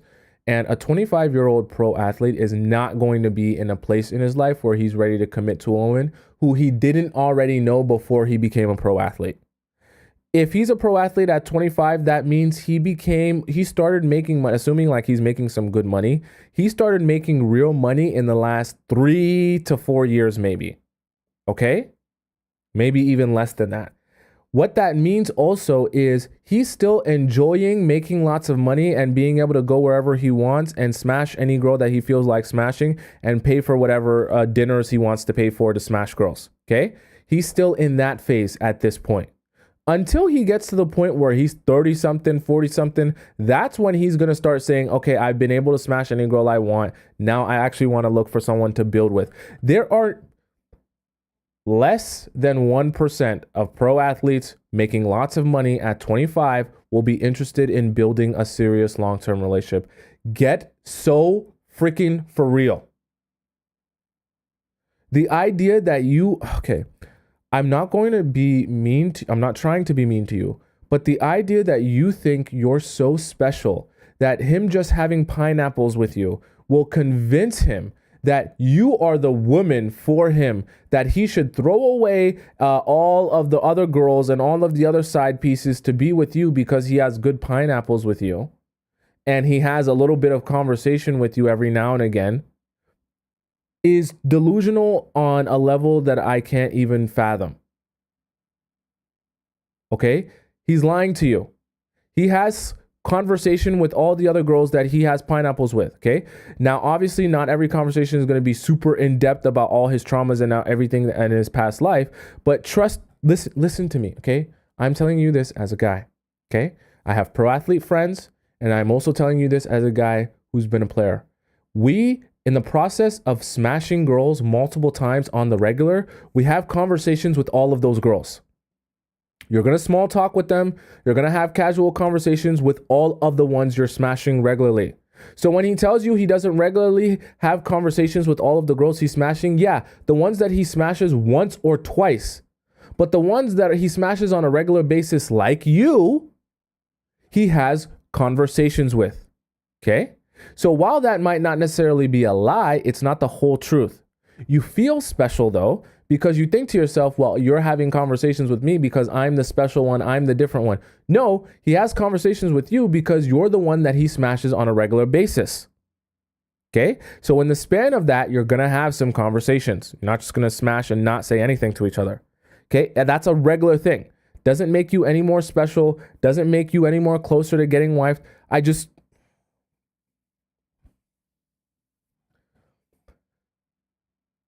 It's not happening. Bride of Chucky. It's not happening. Don't dream about it. Don't imagine it happening. Don't wish about it happening. It's not happening. Okay? So if you want your sanity, if you want your ability to actually grow a real relationship with someone who will really invest in you, you need to end this one. And end it by blocking him everywhere so he can't contact you anywhere at any point in time. Don't, if he contacts your friend, don't respond. If he contacts your family member, I don't know how he would do that, but don't respond, right? And you give him no way of getting access to you ever again. I can, listen to me. You're talking about he might be crazy. I can assure you, if he only sees you every 2 to 3 weeks to have pineapples with you, he's not that crazy about you. I'll be the first to tell you that. And I can assure you, within about a month, if he's a pro athlete making lots of money, I'm not trying to put you down, but I can assure you, within a month of not speaking to you, he will find another girl to replace you who he can take out on a couple of dates, say some nice things to, and have pineapples with as well. So it's not that deep to him. I'll just be super straight with you. Okay? I know that that's probably going to hurt your feelings, but I think that you needed a little kick in the pants there because none of what you were saying was making any sort of logical sense. It was all based in very heavy delusion. Okay. Next we have here, let's see. Next we have N Rare. So N Rare, I think she was the one complaining about that I skipped her question. So hope you're here. N Rare says, old but not so gold. Hey, Tomisin, I'm 27 and have been talking to a 50-year-old man.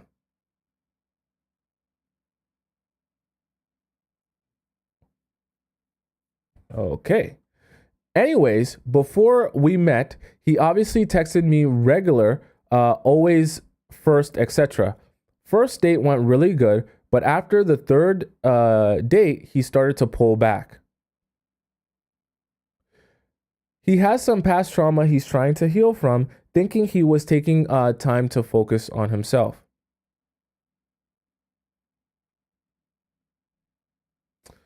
After 6 days of him not texting, I sent him a message asking how he was doing, and basically if he still felt like continuing us getting to know each other. It's never good. And if not, that I would love an open communication. He's kind of communicated that to you already. He responded by saying that he has been going through it and he would text me next weekend so we can meet up. So basically he's saying, I'll tell you when I'm ready to speak to you. No, he never acknowledged that he was still interested. Wow. So I just said okay and went on with my week. Next weekend, he did text me and we ended up hanging out.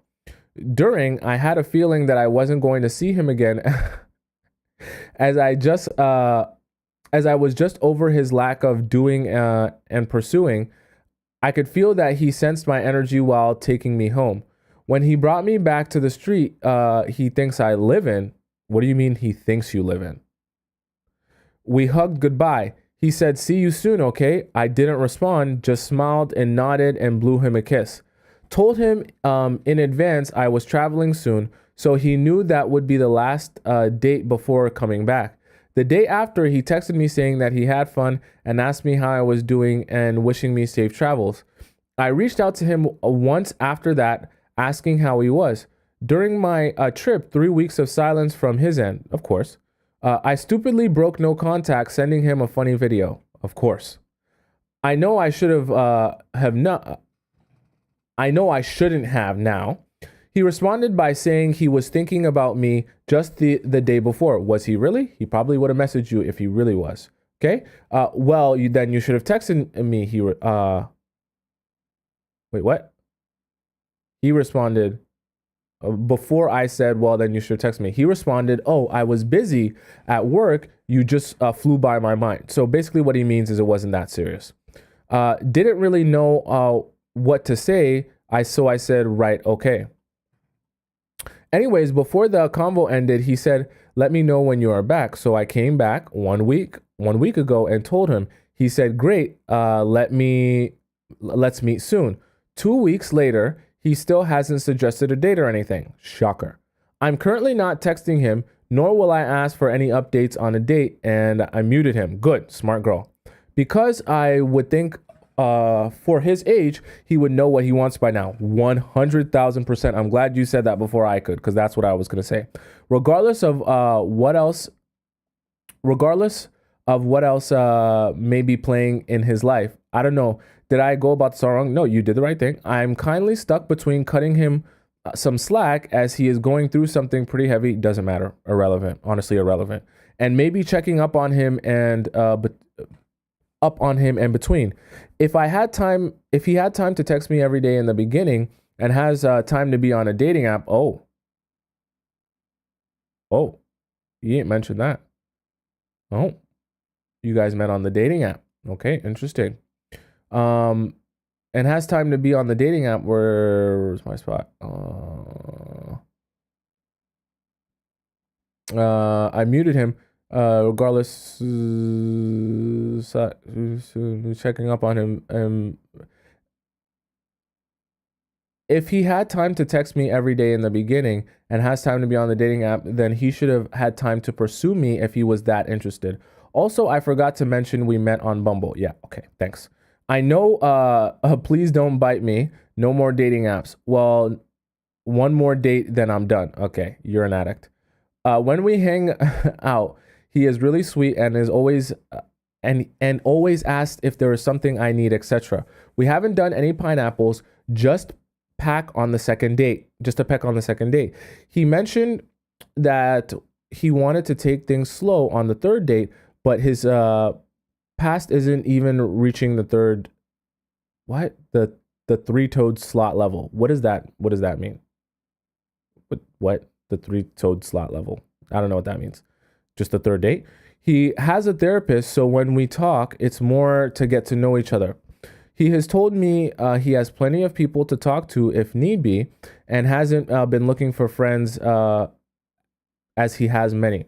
He told me about himself, all the negatives as well, without me having to dig for it. As you said, that is rare for a man to do. So he is emotionally investing or trauma dumping on me. Physically invested. One, we haven't been on any proper dates after the first. He has gotten me chocolates and 150 euros from dropping me off at home. 150? Oh, I guess he paid for an Uber? 150 euros though? So I guess the universe kind of made him spend money on his money a little in the end. I mean, as I listen to you more, I do see that I made mistakes, but those can be changed now. I do like him, but simply refuse to chase him. Anyways, I've moved on, by the way. It's getting boring now, but please do give me feedback, any tips on what could have been better or I could still do better in the future. I have really never experienced this because normally men normally do the chasing with no issue, but this was one of my fave and simply isn't getting with the program.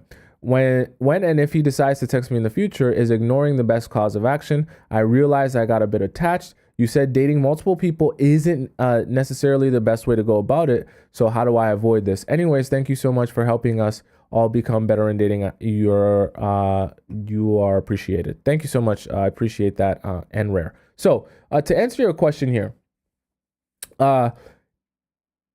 you did the right thing by just, ending talking to him because there was nothing here left for you, to be honest. At 50 years old, you already mentioned it yourself. He is well aware of what his needs are, what he's looking for, what will work for him. And he was very intentional about whatever it is that he wants. So if he's not texting you, he's not messaging you, he's not contacting you, it's because he does not care enough to. I don't care about whatever he's talking about. He's going through things. He's going through this and that. He's like you said, he ain't forget. He wasn't going through too much to delete Bumble. He wasn't going through too much to delete the dating app. Okay, so it must not have been that intense, right? And if he's going to put himself on the dating market, he has to take responsibility for himself that I'm putting myself on the dating market because I'm ready to date. It makes literally no sense to put yourself on the dating market and then make the excuse that I'm not ready to date. Okay? No sense. And if he's in that type of mindset, you don't even want to be dealing with him when he's of that mindset anyways, because he's clearly confused, right? How can you say I'm on a dating app and then say I'm not ready to date? You're 50 years old. Pick one. Okay. So that already doesn't make sense. You don't want to be wasting your time in that. Now, as it relates to what you should do for the future with him, I think you continue not contacting him. You don't ask him for updates. You don't ask him for dates. You don't ask him about this. You don't ask him about anything. And even when he reaches out to you to say casually, I was just thinking about you, wondering how you're doing, wondering what you're up to, say nothing, respond to nothing. Unless he reaches out to you on some desperation, I really want to go out on a date with you next week. I would love to know when you're free. Unless he reaches out to you on that type of timing, ignore all his messages. Because anything, it seems like we've established the pattern that anything outside of him actually asking you out on a date is just going to be chit chat that's purposeless and directionless that ends up going nowhere. And you don't have time for that, nor should you be trying to make time for that. Okay, so that is my honest advice to you. Keep doing what you're doing. Ignore all his texts unless he desperately reaches out to you trying to take you out on a date. Not desperately reaches out to you to just say, I've been thinking about you so much, wanted to see how you're doing. No, that's not what you're looking for. Okay, if he's not trying to be 50 years old, he's half a century years old. That man knows if he's trying to build with you, he's going to have to see you in person, not just chit chat with you over the phone. Okay. So if he's only chit chatting with you over the phone, it's because it's not that serious to him. And if it's not that serious to him, don't waste your beautiful, youthful, 27-year-old life on a man who is 50 and undecided. Okay. Next we have here, let's see. Make sure I don't skip any. People get upset if I skip. Pineapple Freak. Oh, goodness. It is Friday, guys. Pineapple Freak is the title of this question. I think it's pronounced Mehborn, right? Says, hey, Tomisin, gotta say, learning so much from your show, and the thing is, your preaching is truly working. So my question regards this Pineapple Freak, oh my goodness, that I've been going out with like 4 times. Coffee dates, walk and talk, and cutting them dates short, keeping text to a minimum. We have also been kissing a bit, and that's it. Wait, so then how do you know he's a Pineapple Freak? As the student that I am, I have been asking him about these deep desires, and I must say it's juicy. Oh, well, you are a very smart cookie. You are a smart cookie. I like that. And I don't know how to go on from here. Okay. After the talk about the pineapple desires, I can't seem to chill down. You mean you're getting aged up yourself? Is that what you're trying to say? And we seriously need a word in the show for a man who wants to be fisted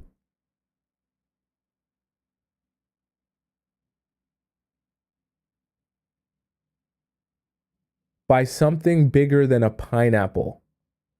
Chat, is this in English or no? I think this is in ancient Egyptian hieroglyphics. Because I know she didn't just say a man who wants to be fisted by something bigger than a. What is going on? What is going on? What is going on? Let me take a drink of water because I just feel like. I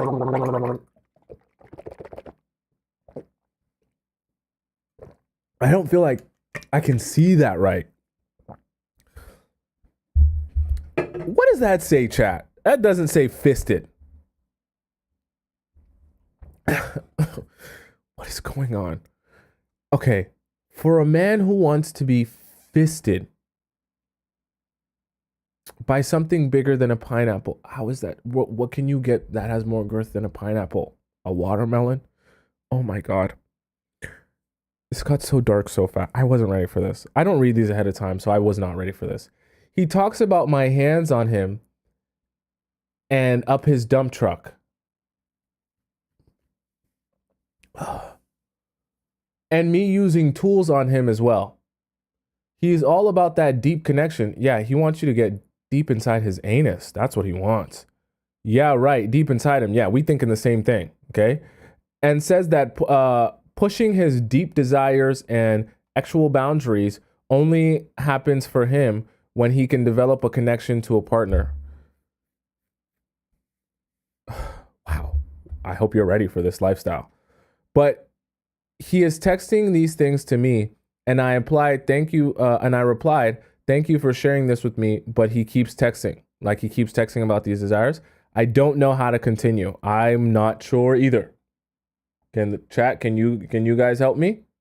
I have been sick for a few weeks time and haven't texted at all, other than short phrases where he asks if I'm okay. Today I got a text asking, "Are you getting better?" Is he getting better from his sickness? It's not that much I'm hearing from you. He is nice and good looking, but ever since we talked about his desires, I seem to have released a pineapple freak. Help. Addition. Thursday at noon, he asked me again if I'm feeling better and added that it's not much that I'm hearing from you. This Friday at noon, I replied that I'm slowly. Oh, that I think you just accidentally sent that twice. Okay. His answer, good to hear. No, I'm like, well, good thing that I'm ignoring you. There's no effort. Wait, what? Now you're like, good thing that you're ignoring him. There's no effort. Okay. No flowers, no dates, nothing. Did he just want to live a pineapple fantasy?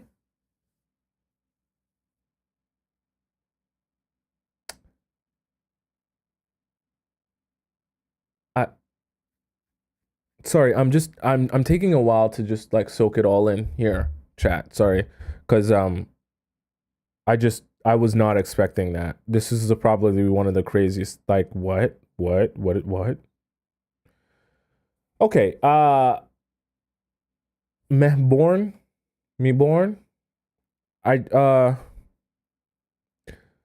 I think that uh you gotta, if this is not a lifestyle that you would feel comfortable living, I think that you need to just reside yourself to the fact that not every relationship is going to work out. Even if you like the person and you want it to work, it's just not going to necessarily work with everyone, and that's okay, because I'll just be honest with you. The extremeness of what he's into, not to judge him, but it's not for the faint of heart. So if you know this isn't something that you're actually excited to do or try, or even really that open to doing or trying, then probably this is your time to just bow out, because there's no point putting yourself through this knowing that he will eventually want this if you build a relationship with him like this. Listen. I I am a freak myself, and I love getting freaky. Okay, so that's not the shocker here. But you if you're gonna be a freak, you got to align with someone else who's also freaky. You can't be a freak and then you're with someone who's really questioning that type of lifestyle. Okay, the freak lifestyle is for the freaks. The people who are not freaks don't need to be participating in the freak lifestyle. And even when you are a freak, you gotta get with someone who's on the same freak frequency as you. Okay, that's I said it like that because that's how I actually mean to say it. Freak frequency. Okay, there's different frequencies to being freaky.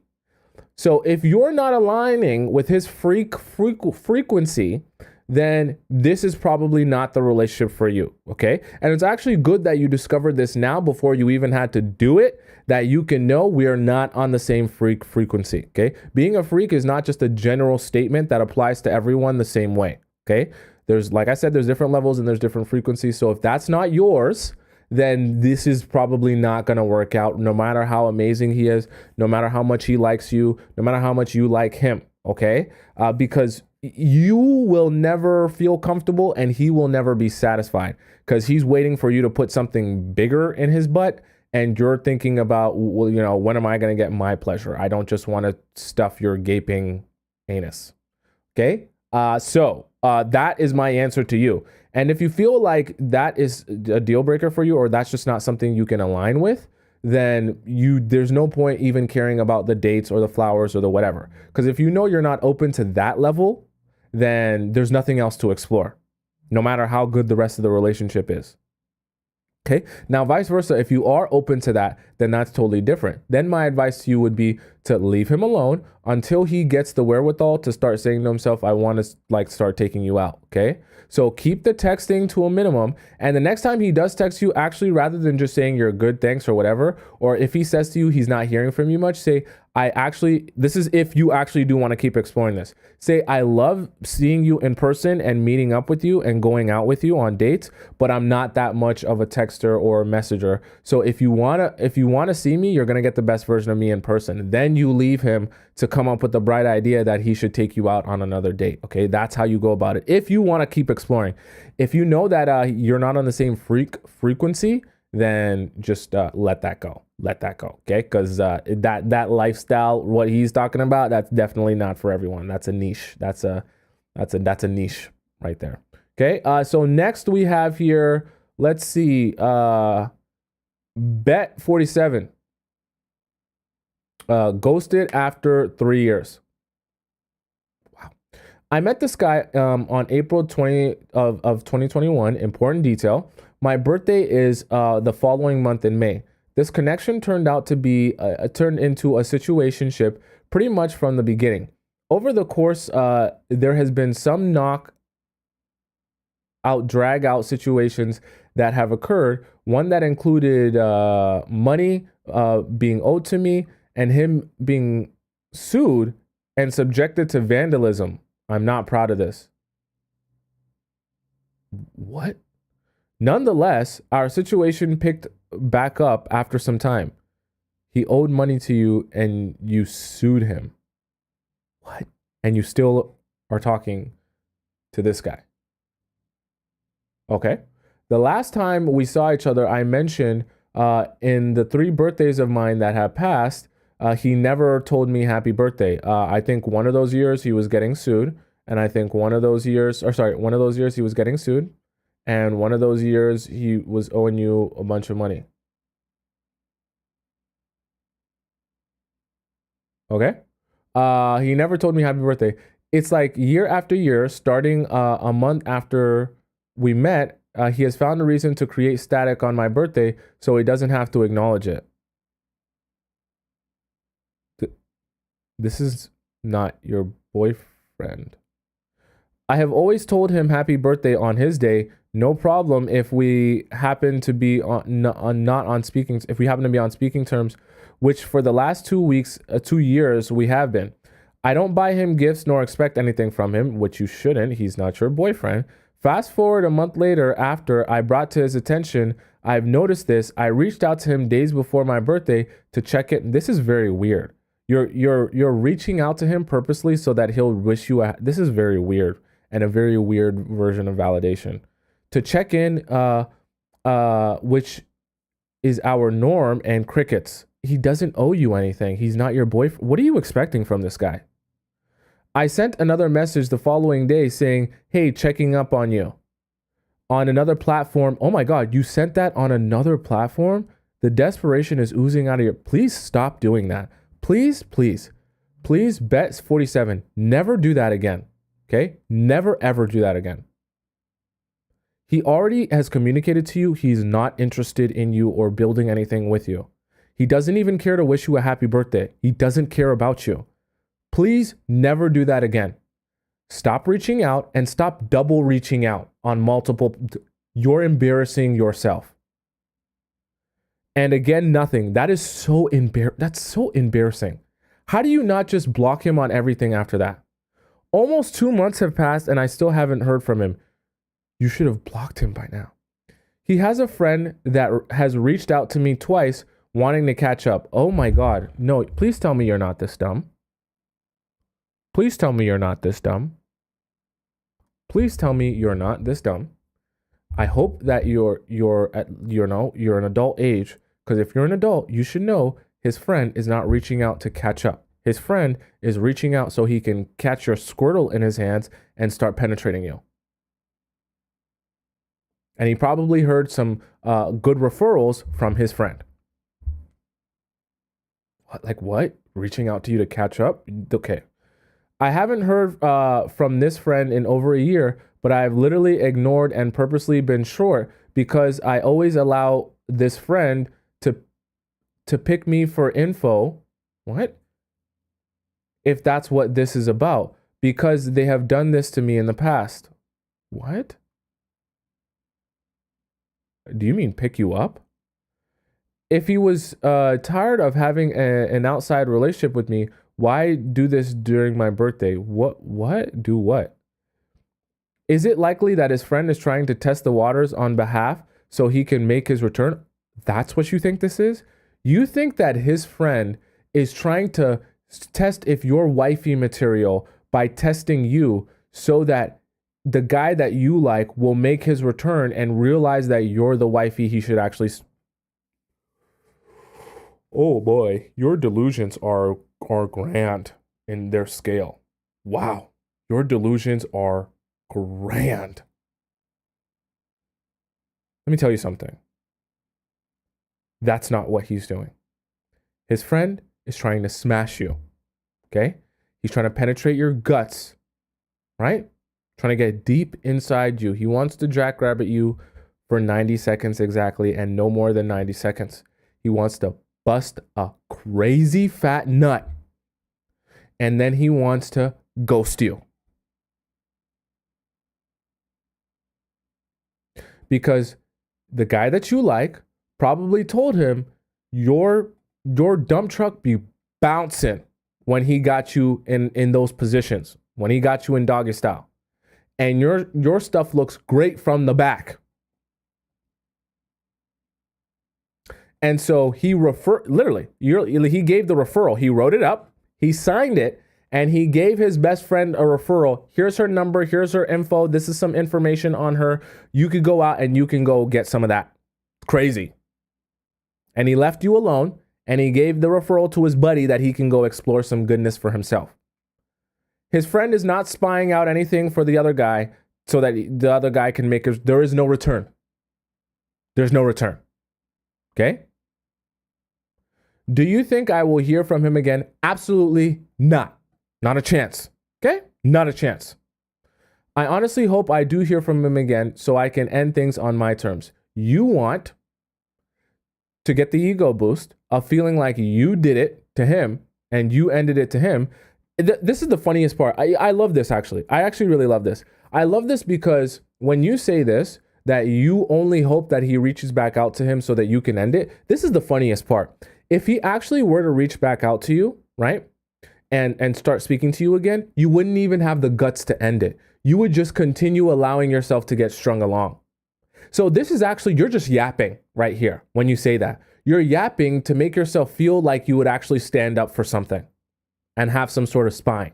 You wouldn't, okay? Because you're hoping that he talks to you again so that you can continue talking to him again, feel validated, and continue on stringing yourself along in this situationship once again. It's already been going on for 3 years.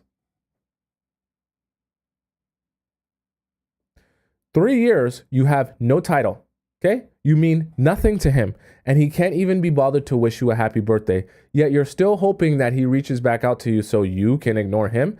He's been ignoring you for 3 years, girl. My love, love, love. That man has been ignoring you for 3 years. He cannot even wish you a happy birthday. He is not even bothered to respond to you on one platform or the other one that you message him on. I don't even want to say he doesn't care about you. He couldn't even care less about you. He couldn't. If he tried to, he couldn't care less. The fact that you even hope you would hear from him to do anything with him, even to ignore him, is absolutely useless to you. You're not going to do anything with that, and you're not even going to do that. So don't even act like you're going to do that. You're not. Your best bet is to block that man on everything so that you can pick your dignity off of the floor. Gain just an ounce of respect for yourself and start exploring relationships with men who will actually even care enough about you to wish you a happy birthday. Let's just start there. Let's just start with you dating and seeing men who can actually have enough care about you to wish you a happy birthday. We'll just start there. We don't even have to do anything more than that. Then we can start thinking about exploring deeper connections with guys who actually want to date you. Okay? Let's get there first because you're not even there. Okay? And then we can start talking about the other stuff. Because what you're in right now is an absolute waste of your time and a waste of your energy. And the fact that you're even thinking about what strategy you can use to get him back interested in you or to get him back talking to you or whatever, waste of your time and energy. Stop talking to him. Stop talking to the friend. I actually would advise you block him and the friend on everything because the friend's not trying to do anything but smash. I'm just going to be so real with you. He wants nothing to do with you, actually. He just wants to smash. So block him and the friend so that you can properly move on, never message them again, never accept any sort of way of them reaching out from another number or another account or anything like that. Block him on everything, every social media, every number, everything, so they can't contact you, so that you can move on with your life and actually build a relationship, maybe with someone who will actually remember your birthday. Okay, bet 47. All right, guys, that's the show for today. I know we had some crazy situations in the Discord. That's how the Discord goes. If you guys, if I didn't answer your question today on the Discord, don't fret. I will answer your question again on the show when we are back on Monday. So don't you worry. Don't you worry. Your question will get answered. And if you didn't get a chance to submit it and you're hoping to see where you can submit your question, just go over into the TikTok, my bio on TikTok on my main page, or you can go over to the YouTube link in the description at the bottom if you're on YouTube, where you can find the link to the Discord. Sorry, I had a brain fart there.